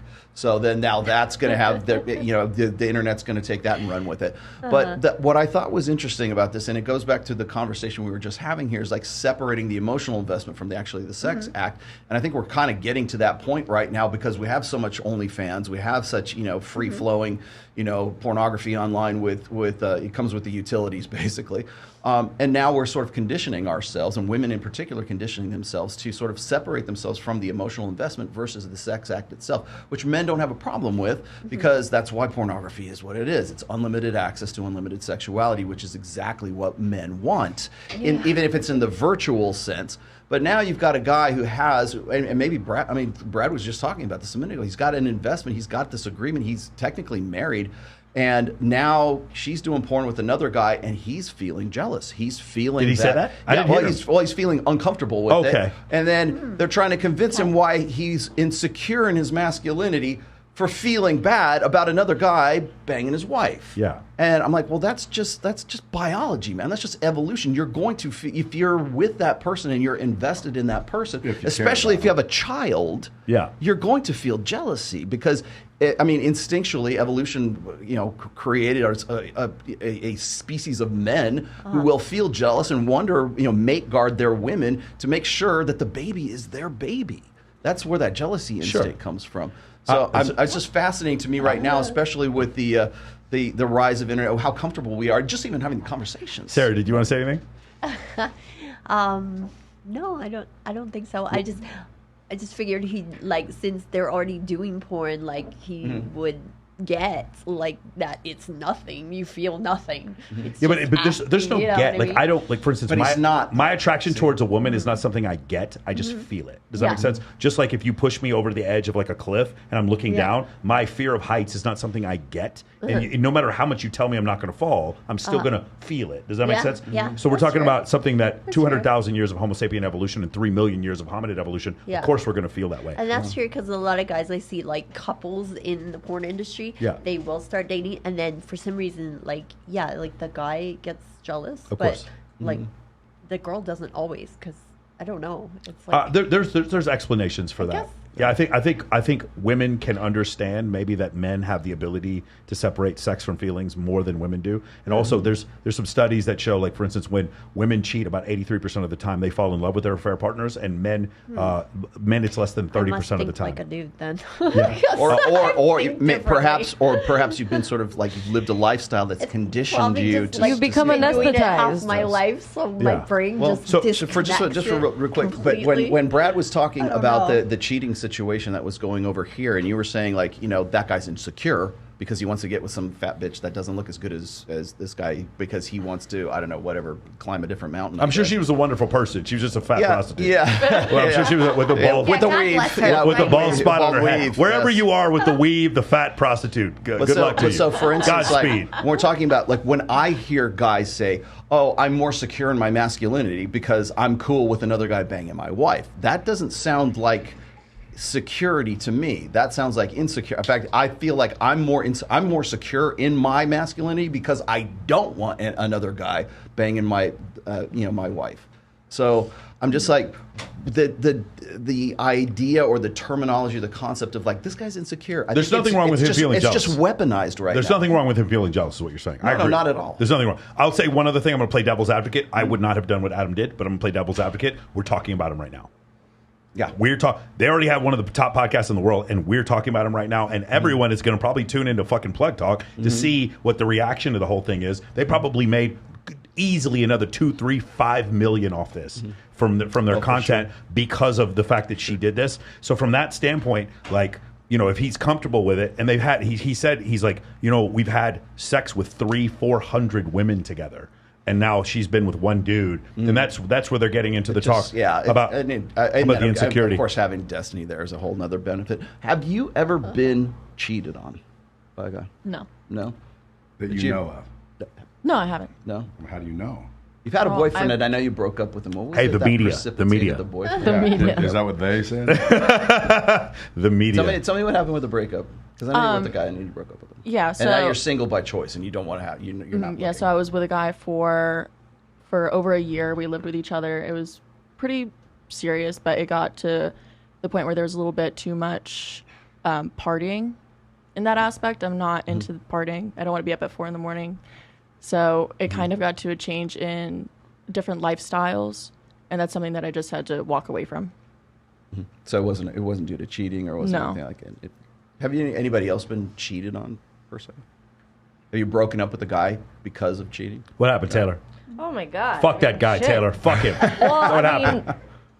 My dad's a musician, so I grew up already kind of like from birth already like, fuck these guys. Preach it. Go ahead. Yeah, come on, tell me about it. You know, and then obviously dealing with my own daddy issues and growing out of those things, and of course running towards all the men exactly like my father over and over again until you just are over it one day and you get tired of your own shit, basically.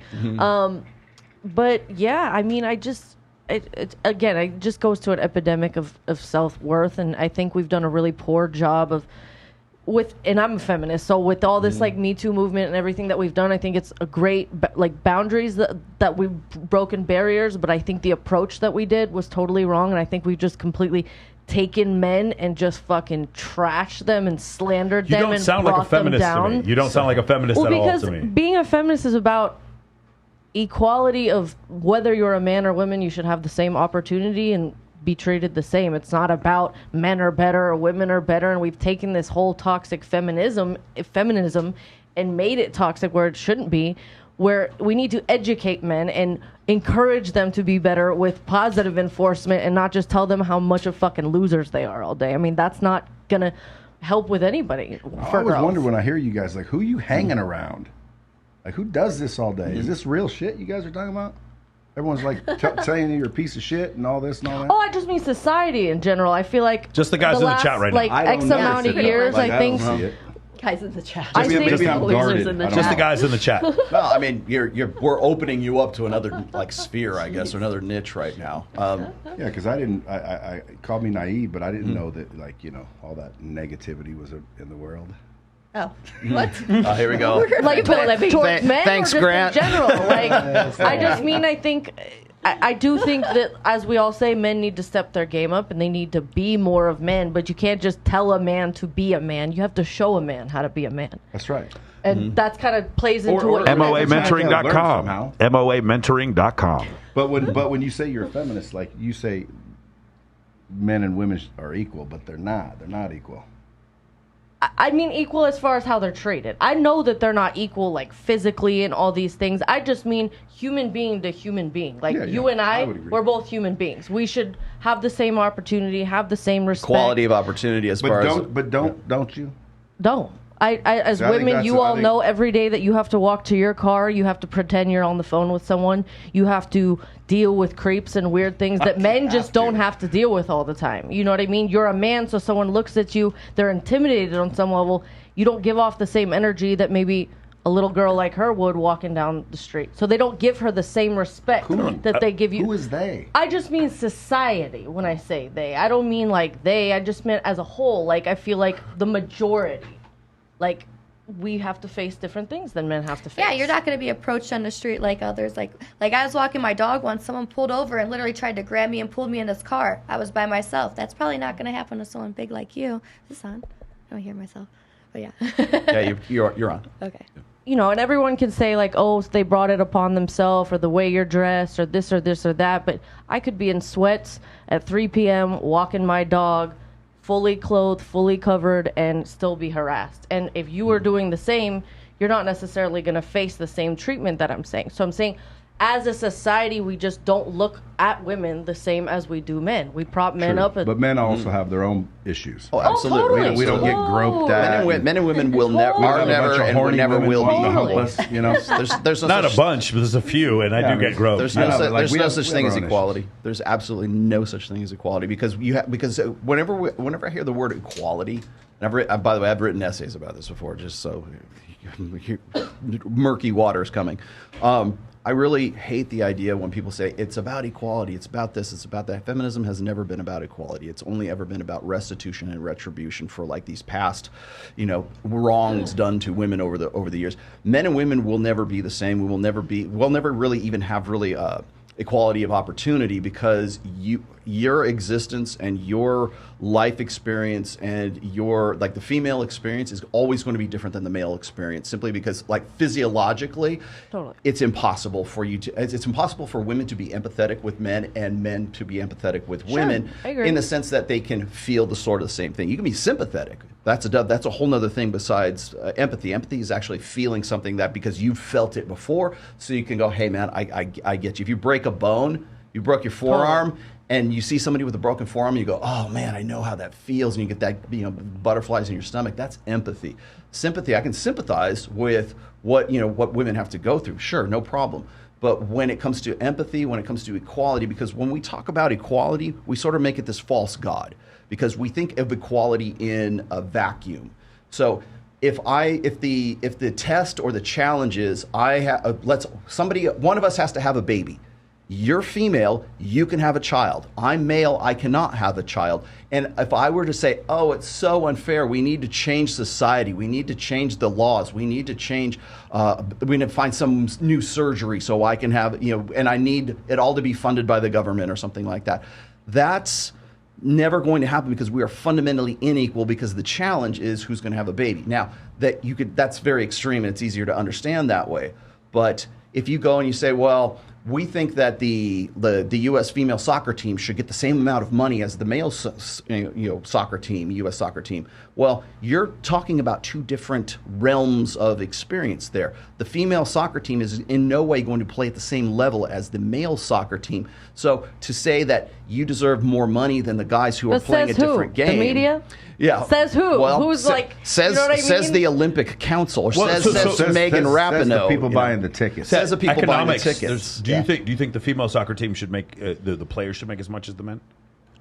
I think in general, athletes just make far too much money in general. Right, but it's a function of supply and demand. I think if you're in the same, make more than male porn stars. I think if you're in the same like league, you know what I mean? Like let's say it's WNBA and NBA, whatever. You're still in the National Basketball Association. Yeah, but the WNBA loses $10 million a year, and the NBA makes like $6 billion. It's business. Mm-hmm. It's like it's 5 orders of magnitude different. Well, no one goes to WNBA games. Okay, like, so what if I were to tell you this? Look, I want to start my own OnlyFans, and I want to sell pictures of my naked butthole online, right? The actual hole. Clip that. Clip that. Actual hole. Clip that. Yes, Clip yes, it. Clip it. Turn that into a reel. Here you go.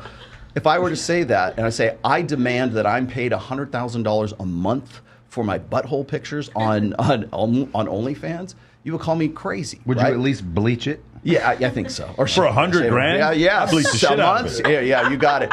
But if I were to do that, you would say, "Oh, that's ridiculous. You're crazy. You're stupid," right? Because I can't. It's fundamentally unequal for me to demand that I be paid $100,000 as the top earner of, because it's endemic sexism, right? How come I can't get paid the same as them? Who says you can't though? Well, yeah, I know. That's what I'm saying. I think you could. Like that's where I'm at. But you get what I'm saying. What if you get 100,000 dudes? Don't get lost in the weeds here. What I'm saying is that like it's would be ridiculous for me to say that. Why is that ridiculous? But it's not ridiculous for like Megan Rapinoe from the U.S. soccer team to say we demand that we get exactly the same amount of money when we're not operating in the same realms. We're not operating in the same experience. Well, I mean, again, that just goes all down to economics. I mean, that's just basically supply and demand. Because men and women are fundamentally that's the end unequal. of the discussion. It's just economics. Well, like the end Jordan of the discussion. Peterson also said, they're more agreeable, so they might accept a little less when a man's like, "Fuck you, I need more," and women would be like, "Yeah, I'll take that." What are you gonna say, Amber? I just feel like it's like not even much of a debate, because when it comes to sports and everything, it's like entertainment, right? People aren't going to get paid a bunch if they're not actually entertaining people. If no one's watching, why are they going to get paid more? Well, it has nothing to do with like their gender, in my opinion. The reason I talk about like their like equality will never be resolved, but we'll keep using it because it's a nice buzz term. But the reason is that we presume that it happens in a vacuum, and it doesn't, because we have to specify what are we unequal at. Are we like, I got this on Dr. Phil. Some lady said something about how we need to fight for women's rights, and the first thing out of my mouth was, what rights do you not have already? And they couldn't answer it. Or they would come up with like, oh, it's the 77 cents on the dollar, and it's the gender pay gap. Of course, then you get it lost in the weeds, and you can't explain anything you can't have that conversation on Dr. Phil. I found out. But the thing is like when we say, what rights do you not have? And it stops the conversation right there. It's because you already have this pretty much the same. No, I'm not talking about fundamental rights. I think that whole conversation is a waste of fucking time. Like we can all vote, we can all make our own decisions, we can all do what the hell we want. We can make an OnlyFans and show our buttholes if we want, or we cannot. I mean, my approach, that's what I was saying. I think feminism has become so convoluted to where it's kind of lost its meat, it's lost its foundation, to where I'm just talking about simply the fact of like the respect. I think just needs to be the same of towards a man, towards a woman. It doesn't fucking matter. The respect level should be the same. It's a human thing. No, it shouldn't. Okay, but I'll tell you why. Can I say in some cases it is the same. So like you're just hanging around the wrong people if you believe like everybody feels that way. There's certain people that I don't think everyone feels exactly that way. Like No, yeah. Right. So you just stop hanging around the fucking people that don't respect women. Oh yeah, no. I think we got lost here. Like I just think society in general, like we focus so much on just the whole like fuck men. I mean, you ladies, you look through your TikToks all day long, and one after another, it's just like this fuck boy this and how to manipulate this and this and this and then narcissist this and blah blah blah blah blah. A shitty person is just a shitty person at the end of the day. Man, woman doesn't fucking matter. That's what I'm saying. I think we put too much of a stigma on man or a woman. It's just like, are you a good person at the end of the day? Are you contributing to society at the end of the day? And that's where the respect level should come from. So here's the difference. Another thing I have a real problem with is the word respect, because there's two different definitions of respect. It's a gendered concept. There's a male form of respect and there's a female form of respect. And you can even go look this up in the dictionary, because there are actually two definitions for respect. The first one is merit. What do you do that makes you respectable?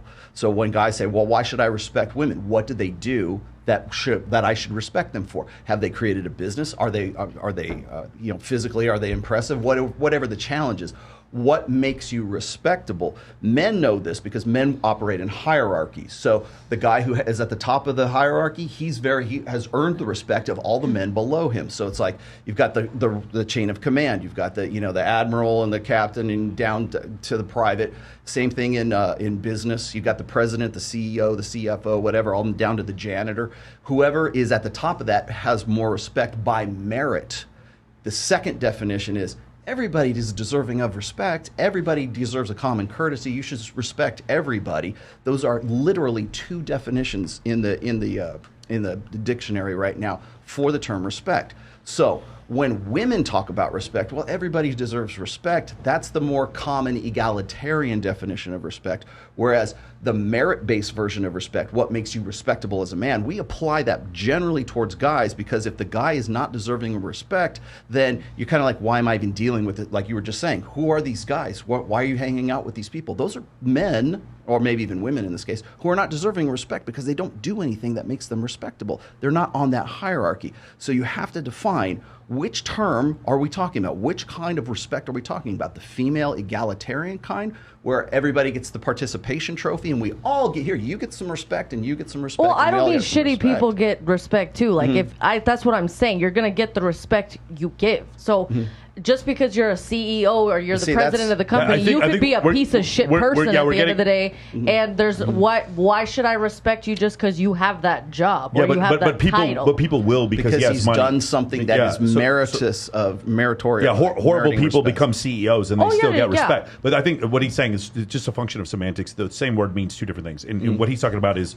like the preamble of the Declaration of Independence, life, liberty, and the pursuit of happiness. We are all given these inalienable rights by our Creator to have those things. And so at the very least, that's what happens. And that's why even when you have someone who's convicted of murder, he still gets a lawyer. He still gets to file for appeals. We have a low level for what you're talking about before, and then a type of respect that is earned. I think it's maybe dignity might be a better word for it, but like we're just getting into an argument of semantics. Yeah, exactly. Here's something I want to ask you about. What was the other topic that we were going over here real quick? Yes. This was one. I'm glad we're on the other channel because we might get in trouble for this one. Okay, that's fine. Do you guys know who Nick Merck is? Anybody here play Call of Duty? I love the shit out of Call of Duty. You play Call of Duty? Right. Yeah. Nick Merck is a content creator on Call of Duty. I played all the way to the first one back in 2001. Man, I love Call of Duty. He had a child recently, and not only is this guy a kick-ass Call of Duty player, when he had his kid, one of the videos he made was showing his son to his dad for the first time. And like his audience, he really lets his audience in. I love watching this guy. He kicked the shit out of me at Call of Duty if we ever played. There was a confrontation between some Iranian citizens. What's the city? Glendale? What is the city north of Los Angeles? I can't remember what it was. Glendale, California. Yeah, during an LBGT parade between some Iranian citizens and some people in this parade. And during them, there was a physical altercation. They show the video online. And then Nick Merck under the bottom just says, hey, keep them away from our kids. That's all he says. He just stay away from our kids. He doesn't say who he's specifically talking about, whatever. Activision then takes his skin. I don't know if you know this, but like if you're a celebrity, you can get like your own skin on the game. So you can play as somebody else. They remove his skin because they consider his comments to be homophobic or anti-LBGT, and then what happens is several other Call of Duty players say, well, then take my skin down as well. He stops playing Call of Duty. Now he's doing streams for other things. He's gained 15,000 subscribers on Twitch since that whole thing happened. And I'm just curious from this standpoint. I know we're going in a very different direction, but this is something that's been very controversial. And I'm curious from ladies who hopefully at some time, I figure, would you guys want to have children? You already have a child. You guys want to have children at some point. Do you? Kaylin, do you want to have kids? Yeah. Ambry? Not yet. Not yet. Okay. At some point, maybe. The whole concept of this, and the difference is this: you can be in favor of someone wanting to transition and be against them being indoctrinated at the age of 9. And I think that's what the issue is. And furthermore, you making that statement does not make you transphobic. Does that make sense? Well, it wasn't even like a trans-specific thing, right? No, I mean, I think that actually, I'll pull up the tweet right now. Go ahead and ask your question. I looked a little bit at it actually earlier today, but his statement was very broad, but I didn't know what the context was like around what he was replying to. I saw a little bit of like the fight that broke out. Some people it looked like were saying that it was also tied into school stuff. So it seems like that's kind of what he was more also countering. But it seems like the community was like wanting to still promote Pride in June, which doesn't seem bad in my opinion, of course.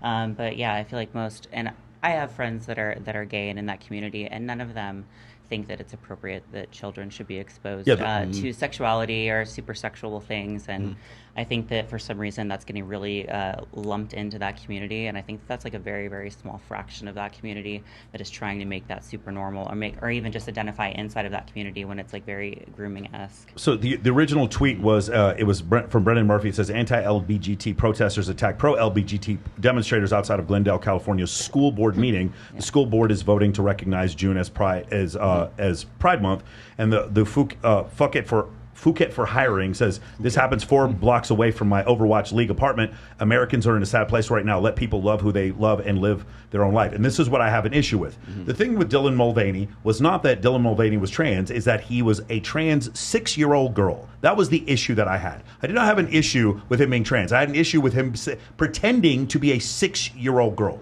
So now the people that are supposed to be attracted to him are supposed to be attracted to a 6-year-old girl. Do not pretend that's not what he's doing, and don't pretend that's not exactly what he said when he did that. And then Nick Merck, his response to this video was, they should leave little children alone. That's the real issue. Again, I am a member of the United States military. If you want to transition after the age of 18, I am fully in support your ability to do so. But part of my maleness is my proclivity to fuck women.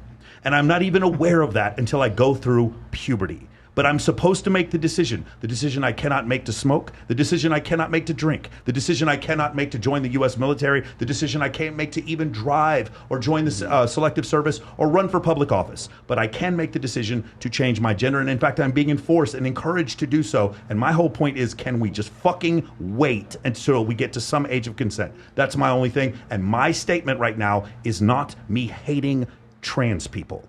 That's the most important point I want to make. Yes. So was he responding to someone who identifies as like a trans 6-year-old, or is this someone? No, he was identifying to he was responding to the video of the people fighting up in Glendale. Can I just add here? Yeah, I have a problem with the whole transformer thing, the whole thing, all of it. Really, and not necessarily not based on like the morality of it, or the sexuality of it, or any of that stuff. I have a problem that we are fixated on this argument, on this whole thing. When we were on this show and we were doing we were asking the girls, we were saying, what percentage of the population do you think is Jewish? What black? What? Let's do it right now, guys. The percentage of the population that is Jewish in the United States is anybody? I'm Jewish and I don't even know. In the United States? Yeah. No idea. 18%. 18%. What do you think? Yeah, I would say maybe 12. I think it's 12%. Okay. I'm not sure. No, it's 2%. There are 14 million Jewish people on the entire planet. Yeah, like a lot of people don't realize that. The percentage of the U.S. population that is African American. Anybody? 8%. 8%? What do you think? In the U.S.? Yeah, in the United States. 30. 30? I was going to say 32. I don't know. What do you think? Yeah, I would go 30. Yeah, it's 12%. 12%. Oh, wow. It is really interesting. The percentage of the population that is Muslim is less than 3%. Right. The percent of the population that is trans is less than 0.2%. It's a fraction of 1%. It is a margin of error that is a rounding error. The very fact that we have this nationwide that what is it? Miller Lite or whatever, light beer or whatever. Bud Light. Bud Light is going to lose billions of dollars because we are focusing on the interests of a rounding error of our population is fucking ridiculous. That's why that's the biggest problem. I don't care what you want to do with your body. You go let your freak flag fly. I'm kind of in the same place. I'm so tired of talking about it. Don't make me pay attention to you constantly because you got nothing else to do. You're not trans. You're gay and you're boring. That's what it is. You're trying to find something to make you special because that's why we can't let go of this whole conversation all the time. You're gay and you're boring. You're not trans. You're gay and you're boring. Yes. Rollo Tomasi. Yeah. Just put that down there at the bottom. Yeah. Anybody want to weigh in on this? I feel like nobody's saying anything because you guys kind of agree. I think the whole reason why, because this is being pushed more on, the government saying this is okay, and they're all, declared June was National Pride Month and everything like that. Mm-hmm. So I think the reason why this is being pushed so heavy is because it is easier to control a society that has no self-identity and confidence. So when you reverse the roles, you can't define what a woman is. You can't define what a man is. And now if you're a man and you want to be a woman, that's cool too. So when you take people and you put them in that vulnerable position, you could have control over them all you want. Because they don't even know who they are. They can't define what they are. Well, yeah, it's just sensationalism. It's just something else to make a big fucking deal on both sides. Mm-hmm. I'm not even saying, because I have many LGBTQ friends, I have many trans friends. I fully support it, but I have nothing wrong with it. Not one of them that I know is trying to groom a child or I've ever seen act inappropriate, in front of a child. So the just automatic assumption, because it's publicized, to just say you're grooming children, I don't think is cool. But I also don't think we should be making it such a big deal. I think in general, just stop making it a fucking big deal. I think it's a big deal because the thing happened at the school board. Sure. No, I just meant the whole thing. We weren't going yeah. down Sunset Boulevard. We weren't in West Hollywood. Yeah. We weren't on Santa Monica. Yeah. We were at the Glendale School Board. That shows a bit of intent to me, right? I don't know why we're in front of the school board if we don't intend to groom them. So I don't they're see any doing other the parade reason. in front of the school board, Correct, but yeah. I think because they want the school or the school district, I guess, to put on Pride, correct? Yeah. What are they wanting them to Well, recognize? how are they going to? Where else are they going to go? Specific? Like, isn't the school board in charge of? That's where they like do it? you don't like Juneteenth is a federal holiday, but it doesn't have to be, and it is taught in schools, but it's not one of these things where like it's also outside of schools, right? In this case, they're taking it specifically to a school board because they want and by the way, I don't even have that big of a problem with you saying like say federal protections on gay marriage. That's not an issue. You should teach that in school because it's a federal law. I don't have any problem with that whatsoever. My issue once again is when we start doing like gender affirming care for someone who's 9 years old when there's other things you could do for a 9-year-old, like actually, talk to them, figure out what other kind of problems there are. Teach them to fish. Teach them to fish. Teach them to throw a football. Like there's other things that you could do, but the gender affirming care is affirming.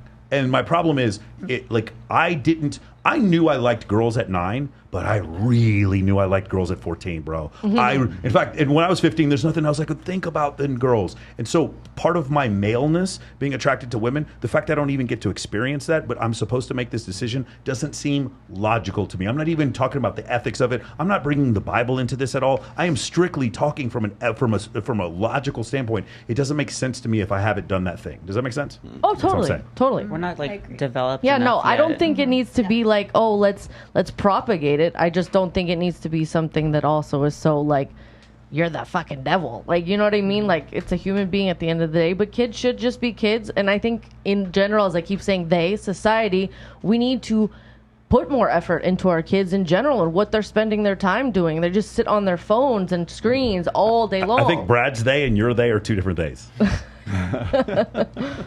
Well, I thought LGBTQ was let's get Biden to quit. I think regardless of like there's that byline what the sexuality is, because at the end of the day, LGBT, it is sexuality. It's who you prefer to be with. Yeah, sexual I think preference. it just should not be discussed with children. Yeah, like anything about sexuality, they don't need to know about it. They don't even really know what that is. Up and decide on their own. Well, it's like, when do you start sex ed? When do they start teaching sex ed in school? I don't even remember. When they're starting to do it really young. Yeah, no, they should. They don't even teach it anymore, right? We had an outrageous teenage pregnancy problem in East Dallas when I was growing up, and they did teach us, but it was just guys in there showing like the symptoms of venereal diseases to scare the fuck out of us, where none of us wanted to have sex till we were 25. Like, but we were all at an age that was somewhat we could comprehend. It wasn't like, from what I remember, sex ed was in what, like 6th grades? Yeah. No. They wrote like that. Yeah. That's it. They just rolled in a video and let you watch people fucking. Is that what they really did? Shit, not at my school. Damn, really? like, Damn, you in got the Oregon, you guys did that? Can we be straight? Can we be school, straight? Sex education Dang. begins with the internet and kids watching pornography. On the Nowadays, internet. Now that's like, what it dude, is. Listen, That's they already know. That's why I was asking. I'm like, I don't Yeah. even know. Like, what do they do nowadays for sex education? you like, know, are we even educating Apparently they anyone have on this- anything? what's called like lifesaver parties or some shit. You ever heard of those? No. What? Where were those when I was a kid? lifesaver party. Yeah, like all the girls come and they wear different colored lipstick. Oh, I call that a oh. rainbow party. That's a yeah. Rainbow party. Oh, wait a minute. Lifesaver party. I'm thinking like, what the fuck? Sarah's like, Where was I, dude? I played spin the fucking stupid ass bottle. I know. Now you guys are advanced to freaking multicolored. well, you know, I thought it was interesting, and people took this the wrong way when I made this observation, because you can't say anything on the internet without people thinking that you agree with it. But we can have a discussion about things we find like abhorrent and still like analyze them why they are abhorrent, right? But like there's been these school board meetings where they're saying it's the sex education is like they're showing like really educating young children in homosexual sex acts. I mean, having books that show like cartoons of this What actually age? happening. As young as I want to say like third grade or fourth See, grade. Yeah, they were So like I don't- accessible in Jail. libraries. That's what I think they Yeah, belong. that's what I'm like, what exactly. age But are see, they doing what I this? think, and I agree with you. But like in another 2 years, they're going to have a cell phone and have access to online streaming pornography as it is. So I'm not saying that that they're wrong, but I'm just saying that we have to also keep this in perspective right now. So if you're going to say that it's wrong for them to have this book that shows them like homosexual sex acts, let's also look at the fact that they've got all cell phones and internet access. Listen, as well. when first time we can't force them that way. Like No. First time I ever saw porn on the internet, I was in college, and I will tell you, I knew which tab to click. I didn't know there was nobody. Yeah. Nobody had to show me any other clip. I That knew looks which pretty tab good. I was clicking. Yeah. I knew which things I was searching, and nobody had to teach me shit. I knew exactly. I got a good question here. Like, do you think that it's okay for the LGBT community to have like naked parades? Like it's the pride parades, parading naked. Like I know this happened in Florida, right? In front of kids. No, hell I don't no. think No, children's no. sexuality It's should not be- that they went down the street naked with kids. Who brought your fucking kid to that thing? That's what. Yeah, It's true. That's Like, dude, again. that's a like, why are parental your kids even problem. here in the Yes. first place? Who's bringing the kids? So- there? I mean, like there was- LGBT, there- like that community or not. It Like, ain't why like are they you just exposing surprise children to Yeah, like, so the what nudity? You wouldn't what- bring your That's kid to the weird. strip Yeah. club. So one of the Like, issues why? was that makes Somewhere it that there's takes it naked even people. further. True. Is there was another pride parade, and I forget which state it was, and they asked for a permit to have children attend, and the municipality denied that permit, so they canceled the parade. Wow. Huh? Wait, what? I don't understand. You know what? I go day drinking for fucking what's it called?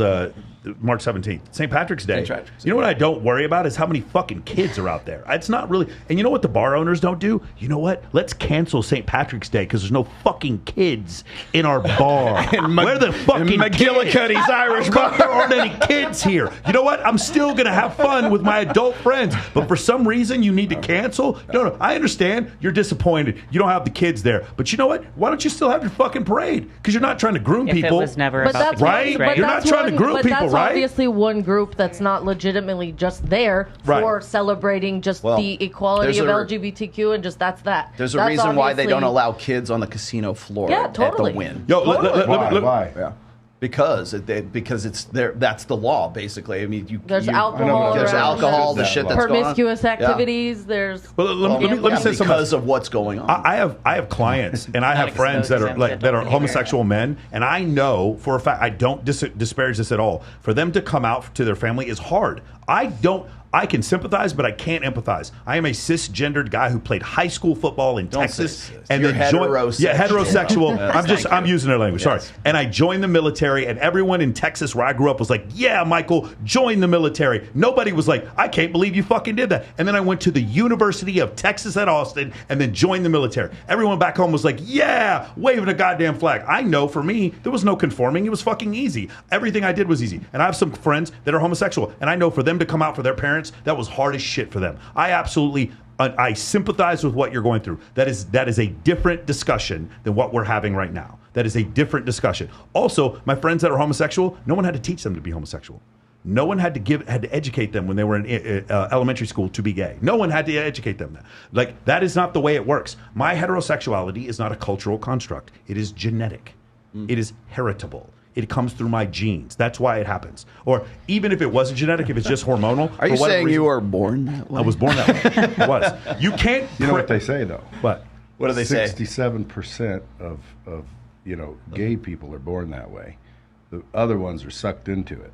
God, yeah. God, mark that, please. That was a good one. Mark that. That was good. Hilarious. Oh man, that's so great. So I think like the fundamental of that is that like why in these elementary schools it seems like in like high school, or not high school, it's okay, but it seems like it's being pushed in elementary schools that they're showing all the sex positions, gay, straight, whatever, but like that's not what the sex education I thought was about. I thought it was about protection and not knowing getting your own pregnant, not body. getting to see Like, listen, if the age of focal consent, point was on that, whether yeah. it was like gay or straight or whatever, cool, but like why are they showing like orgies and all these things? If the age of consent in a state was 17 and you did it to high school juniors, I'd still be upset, but I wouldn't be as upset. Like, that wouldn't be quite the same thing. This is clear what's happening. I don't really see any other interpretation. And by the way, you know who else agrees with me? Destiny. He said the same thing. He said if Nick Merck were trying to say that all homosexual men were philanderers, were molesting children, he's saying that's I don't agree with. But what he was saying was that you shouldn't be grooming these children. Destiny actually agreed with him. It's funny. It was a tweet interaction between Tristan Tate and Destiny, and at the end he agreed with that concept. I got a question from the chat here. They said, can you please ask them to talk about the march a couple weeks ago where people were literally chanting, we're here, we're queer, and we're coming for your children? I actually saw that. What do you think? To me, that was so scary. Do you think that's an isolated thing that you're seeing like repeated over and over on the internet? Or Yeah, do you a think lot that of is stuff like with children. endemic of like the message of a movement? It's definitely a movement. They're trying to bring this in as like it's something normal, and it's not. I And to come for your Trying to children, do no, those are What's your up? kids. That is not the government's kids. That is not whoever these people are. It's not their kids. It's up to you what you want to expose them to. You know, I don't think it's the right thing, but you can't force people to, oh, well, we're going to teach your kids this and this in school. No, if that goes against what you believe as a parent, then they're not learning that. You're going to say, Brad? I said I just think they're trying to incite. I agree with you. Yeah, I think they were just starting shit. I think they were just trying to get attention. Yeah, like, I mean, I don't know if you That believe is such in a all the... weird way to get attention. I don't know. I see so much stuff about Save the Children. It just doesn't feel like it's for attention anymore. But keep in mind, I mean, it might sound a little conspiracy, but like, for example, they might have did that just to incite. Like, in other words, nobody's coming for their fucking children. They got fucking Elon Musk could literally say those people should go to jail. I mean, that's a lot of publicity right there. There was people in the government saying those are No, I agree with you. I'm saying, when riots start, how there were want. bricks laid out in cities why were there bricks there? Those riots that were planted, there's more to the story. There's videos of government officials starting turn everybody riots, against starting each other. throwing the bricks, starting the problems. The whole. It's called agitating the whole propaganda. January 6th. You see videos where the cops were letting people in. Like, stop acting like there was some big fucking thing there. Okay? And canceled. Well, that's what I'm just saying. I know. So maybe that's But that's what I was saying. When they want, when you want to divide a nation That's and purposefully what they're doing. turn them against each Well, that's other. what we're doing. And then guess what? That's what when we're you go currently on the doing. news, It's when you happening look in at real anything, time. They're talking about everything that's a distraction, right? So there's this thing going around with UFOs. They were talking about. There are UFOs. I don't disagree. It's like a bunch of different and we things to landed on distract the what's moon. actually happening, but nobody's talking about Says the Kubrick.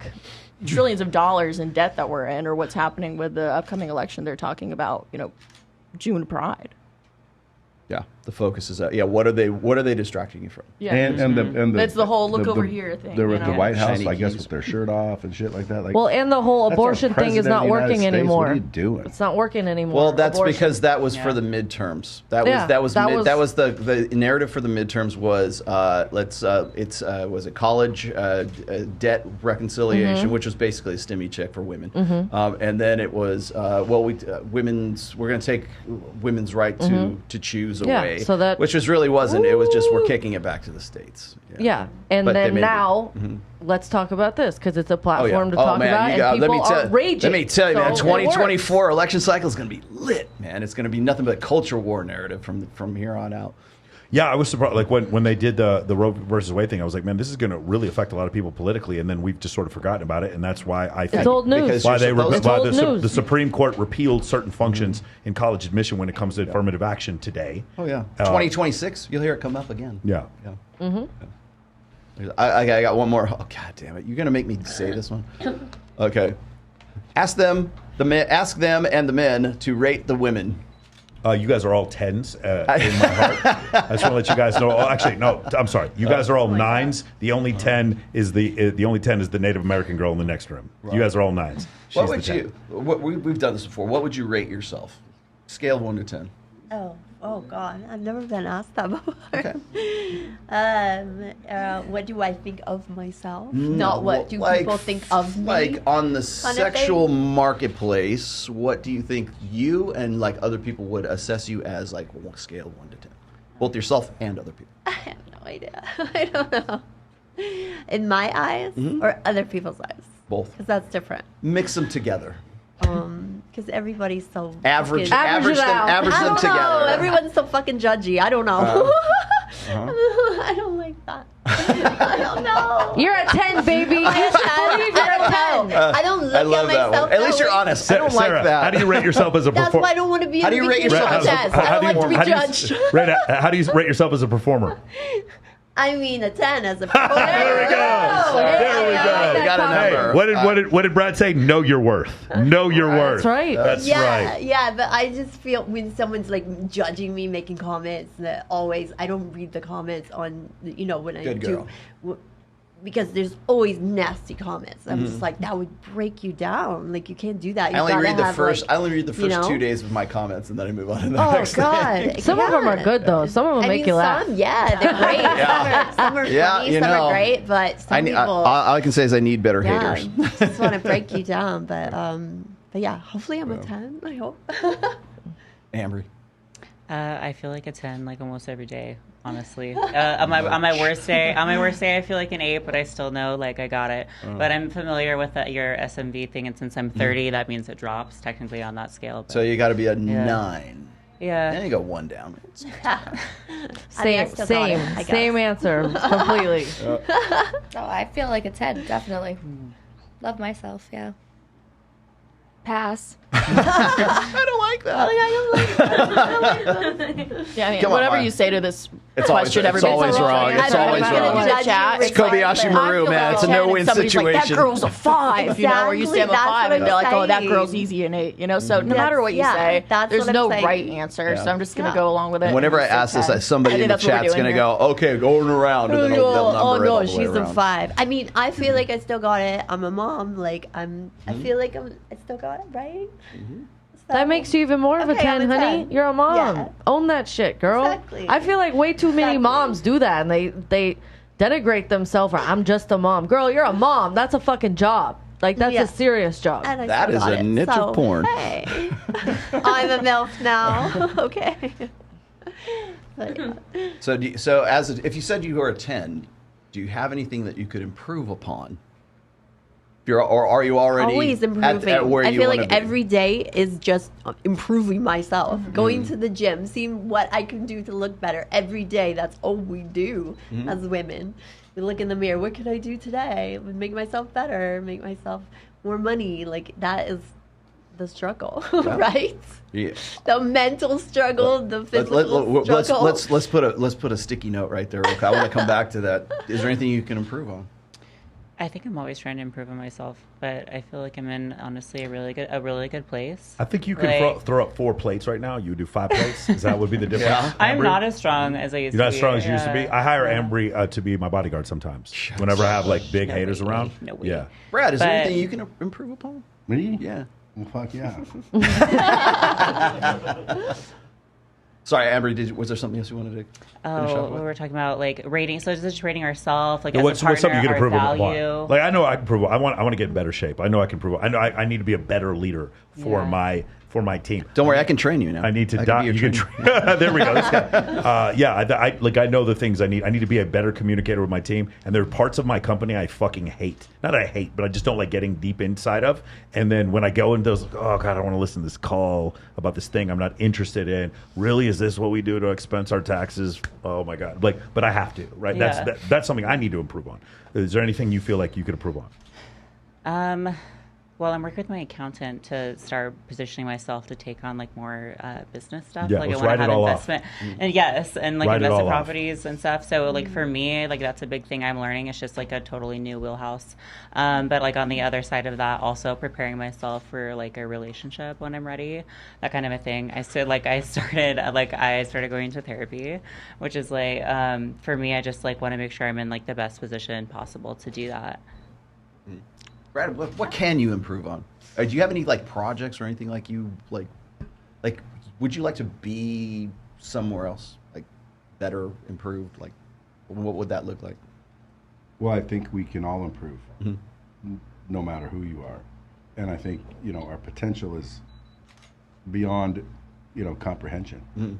So you always want to continue to improve, and you always can. And the second you think you can't, well, then, you're failing right there because you can. So, I mean, I could sit here all night. The moment you look in the mirror and you're happy with what you see, you're sunk. Yeah. Human potential.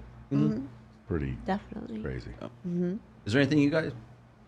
I think I Punctuality. Punctuality. Showing up. Yes. Showing up. Follow Yes, through. that's number one. I wasn't sure you were real, to be honest with you. And I'd met you before. Some days I'm not sure I'm real. I knew she was real because she kept hitting me up in the DMs like, "Oh, I'm sorry, I'm coming back." I know. So yeah, punctuality, being a better listener, and kind of tapping into more of my endless human potential, and knowing, like, being comfortable with that, and knowing that, like, I deserve that. I think a lot of fear of success is a lot of issues more so than lack of ambition, because what if you get everything you want? Then what?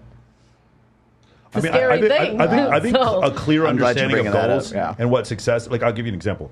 I have a family member who needs a surgical procedure, and before they finished asking me the question, I had already sent them the money. Like, I want to be, we took our company, we're doing $500,000 a month, $800,000 a month by December. No answer, if ands or buts, that's what I want, and $1 million a month by the first quarter of next year. That's what I want to do. For me, that's what success is, but it's not because I'm addicted to money. It's because I want to be able to take problems that I have and be able to put that money into other projects, be able to buy a certain amount of freedom, and be able to buy some of my time back. That's what I want to do. So for me, it's clear goals, and from that, a level of gratitude that you have. Like, dude, I get to talk on a microphone for a living. Get the fuck out of here, dude. Yeah. I used to be in an airplane that was 125 degrees Fahrenheit. The fucking crew chief is passing out in the back, and we're about to go fly over Iraq for 11 hours. And now I get to talk on a microphone. Sounds like Glenn Lawrence's truck. Incredible. Fucking incredible, man. Just gratitude. Anyway. Yeah. I think I'm good at it. I just want to cook better. Yeah. There you go, at it, girl. Yeah. That's it. Oh, my turn? Okay. Yeah. Hi. So technically mental health and physical health, because my butt went to my gut. I kind of want to like turn it back around. So just kind of get back in like a mentally, physically better, healthy shape of my life. There you go. Shout out to semaglutide. Yeah, there you A go. little Ozempic for you. Shout out to Ozempic. Shout out to the generic. Yeah. Shout out to Ozempic. So, like they say, if you're not going forward, you're moving backwards. So I think there's always something to improve on. So for me, like physically, I want to keep going to the gym. That's something I've been really into for over a year now. Just really, going to the gym, trying to make my body the best that it could be possibly. And then also I've done a lot of reading recently on investing, which is why I got to meet with Robert Kiyosaki yesterday. So past 2 weeks, I've read like 4 books. I'm just like cramming my head with information. That's awesome. So I'm just trying to learn as much as I can right now. Great. More to your point as well. I love, this is the one part that I really like about like guys who are like sort of more motivational guys as well. Because I make the joke, like you look in the mirror and if you're happy with what you see, you're sunk, right? It's because you're getting comfortable. And I've said this on my show, I've said this on this show, is that the human condition is really defined by discontent.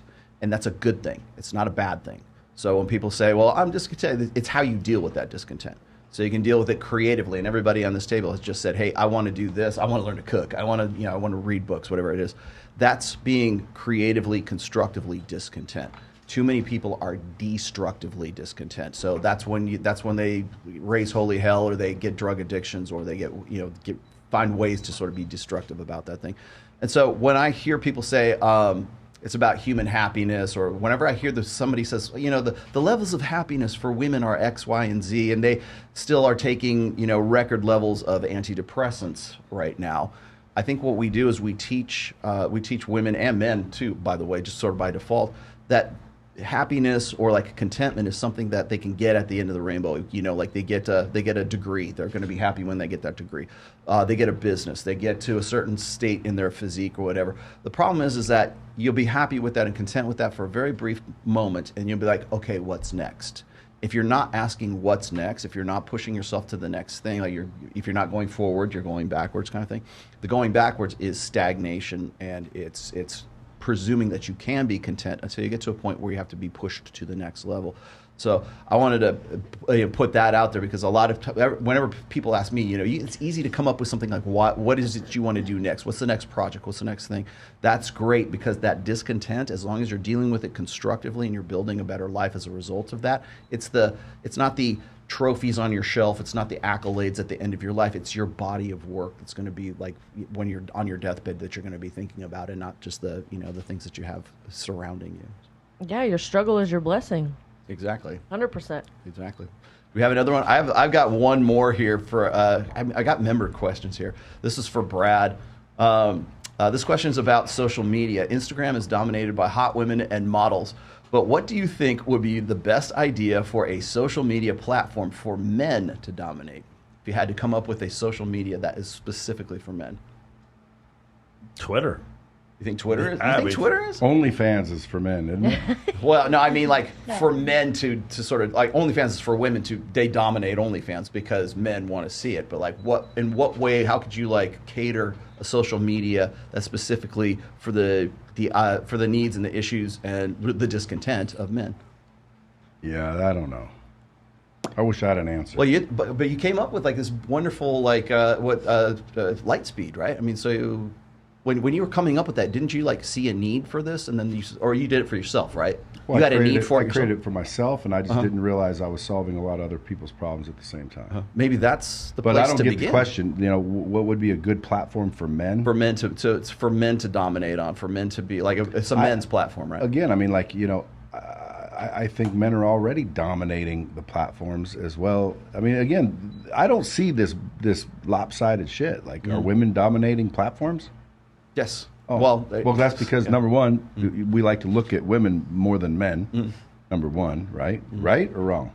Yes. So I would say a gay platform is how you. That's Grindr is dominated by men. There you go. Grindr is dominated by men. That's what I'm saying. Like, I don't know what the dude's asking. Like, have a gay platform so men can be the stars. You know, I prefer, if I'm going to stare at fucking pictures all day, females. But again, if I'm on a platform where they're my buddies. It's a hey, post your buddy picture platform, maybe. But other than that, you'd have to be gay, I think. I think a different question might be to ask. So this is what I think. And by the way, Michael's opinion is it's not gay unless your balls touch. That's right. It's not. Yes. Or if the penises are matched together. If you look them in the eyes. If you look them in the eye and enjoy it. You must have seen that episode we were talking about. There we go. If their balls touch. So here's the thing. I don't know if you we talked about this yesterday. Brad and I did the rules of engagement on the terms of service on YouTube have loosened up, and in part it's because so many people have moved over to Rumble. Rumble is the actual way to make this change, because I think one of the problems is the way terms of service only favor one side of the political aisle versus the other. In Instagram, Twitter before Elon Musk bought it, Facebook, and some of these other, and YouTube. I think what the best way to change it is people were saying, hey, let's change the law. And the reality, the answer was capitalism. The answer was Rumble. Rumble comes out, and now YouTube is like, fuck, we're going to lose all these people. Just like the way Instagram had to react to TikTok. I think we would have the same situation if there was a function, there was a form of Instagram that existed where people could go back to like 2014 terms of service, and you weren't taken off the platform if you were showing up in a bikini, and you weren't taken off the platform if you had a political belief that the people on the platform didn't agree with. That's how Instagram used to be. I think if they went back and did something like that. No? Huh? Still is.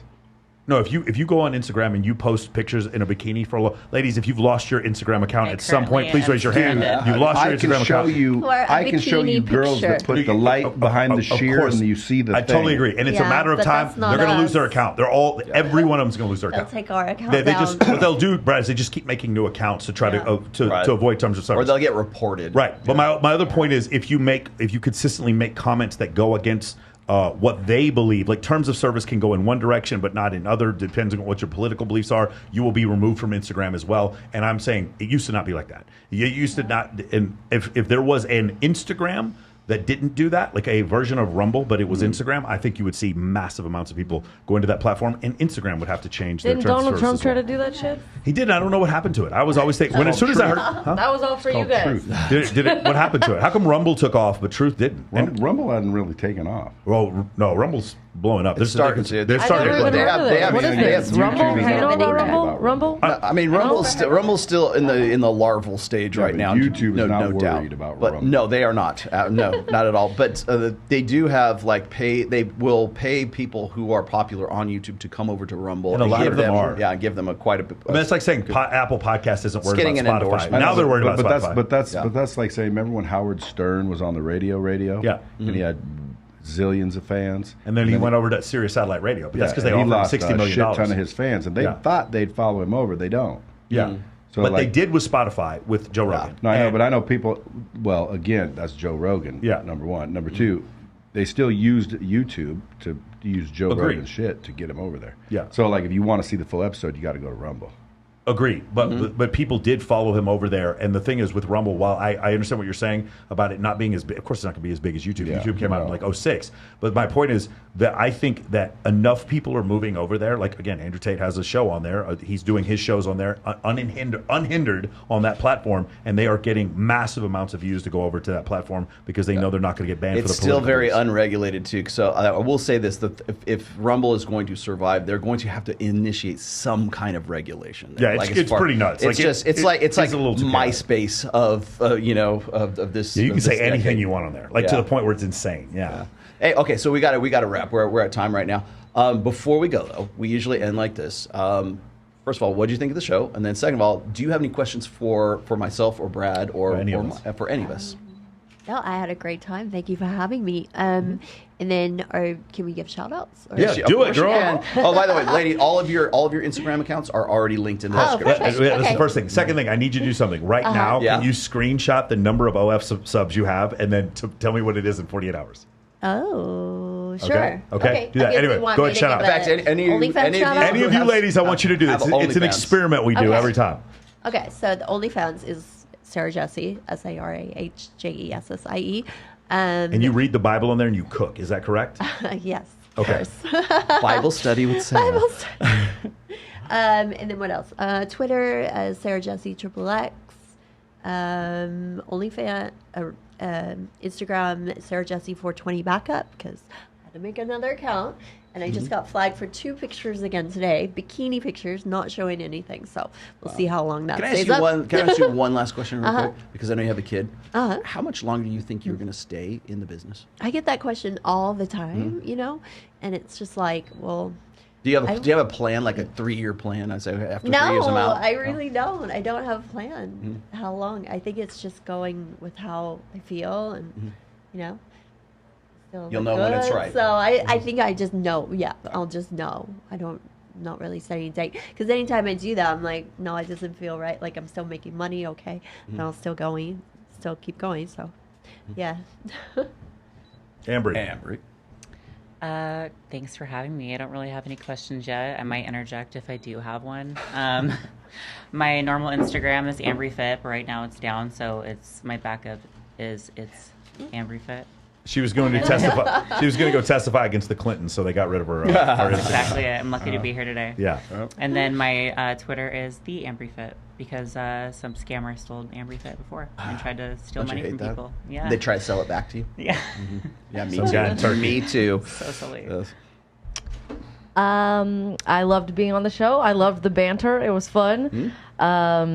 Yeah, just I'm releasing music currently, so just keep up with all my releases. My Instagram is @hellgirlofficial.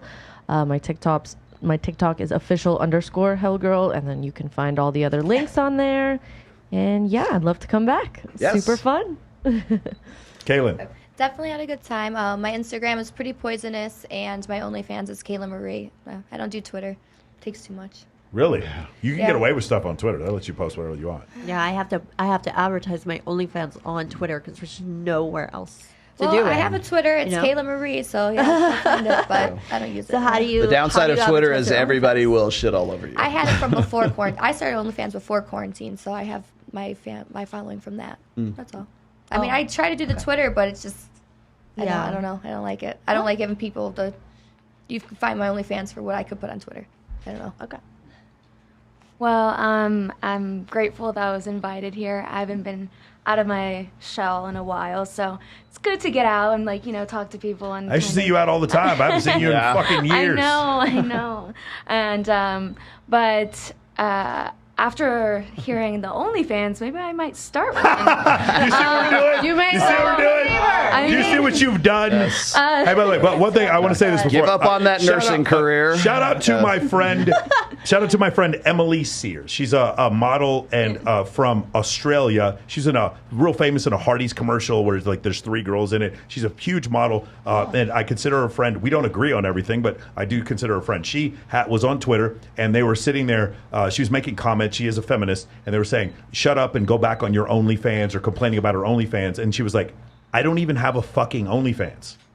So she started one, Of course. about a week ago, and it's 50% off apparently. But that's the thing. The point I'm trying to make is, they're like, fellas. Here's the thing: if you're going to be judgmental, I don't have a problem. You have the right to be judgmental if you want to. But the problem is, you're being judgmental towards women who you shouldn't even be judging, and you're causing them to be like, "Well, if you're going to call me a whore anyway, I might as well do this." And so, guys, when you're overly judgmental like that, you're part of the problem as well. Go ahead. But other than that, I have an Instagram, and it's Christina with a K, Petrova _ So if you want to look me up. Nice. Maya?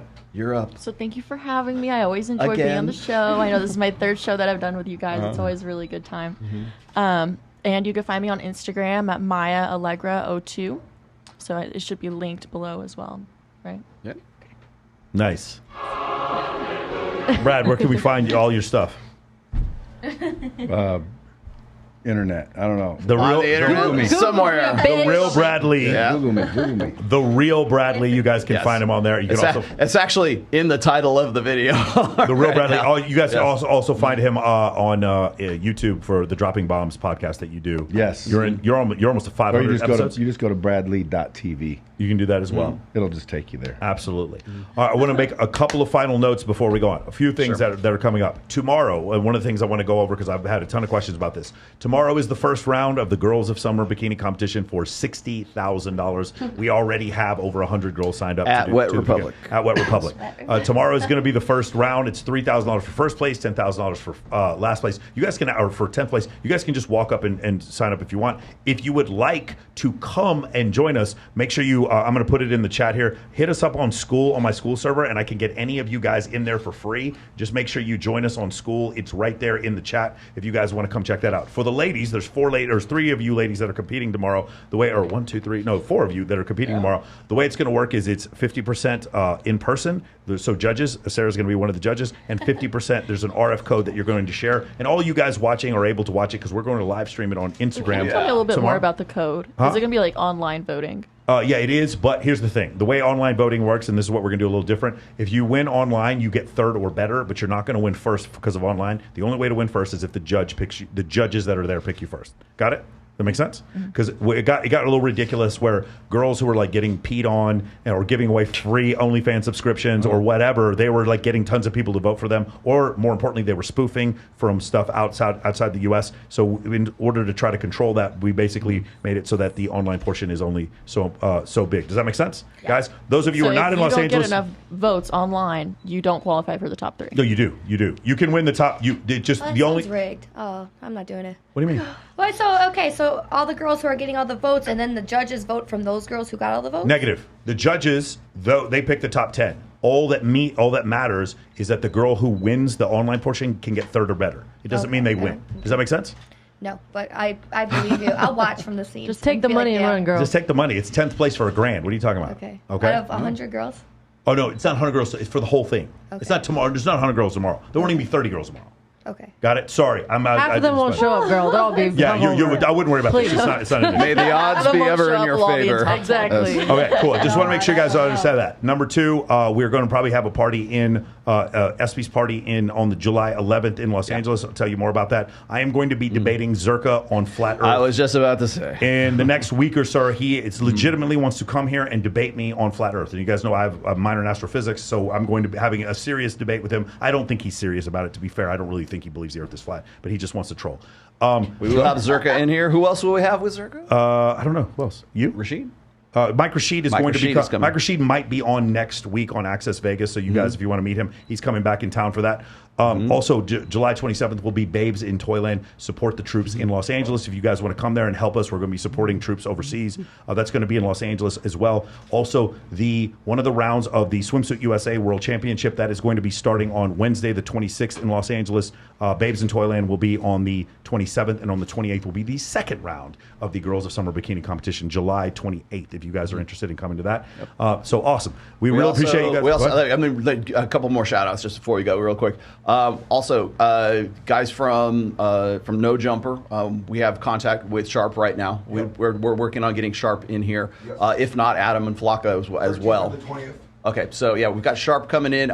We would probably destroy the space-time continuum if we could get Zerka, Mike Rashid, and Sharp on the same show. That would would explode. Everyone would believe the Earth is flat except me. Yeah, well, yeah. So by the end of it, you'd believe the Earth is flat. We have that coming up. We've got some. We're working on some really good guests to have as sort of like our male counterparts for these right now, coming up very soon.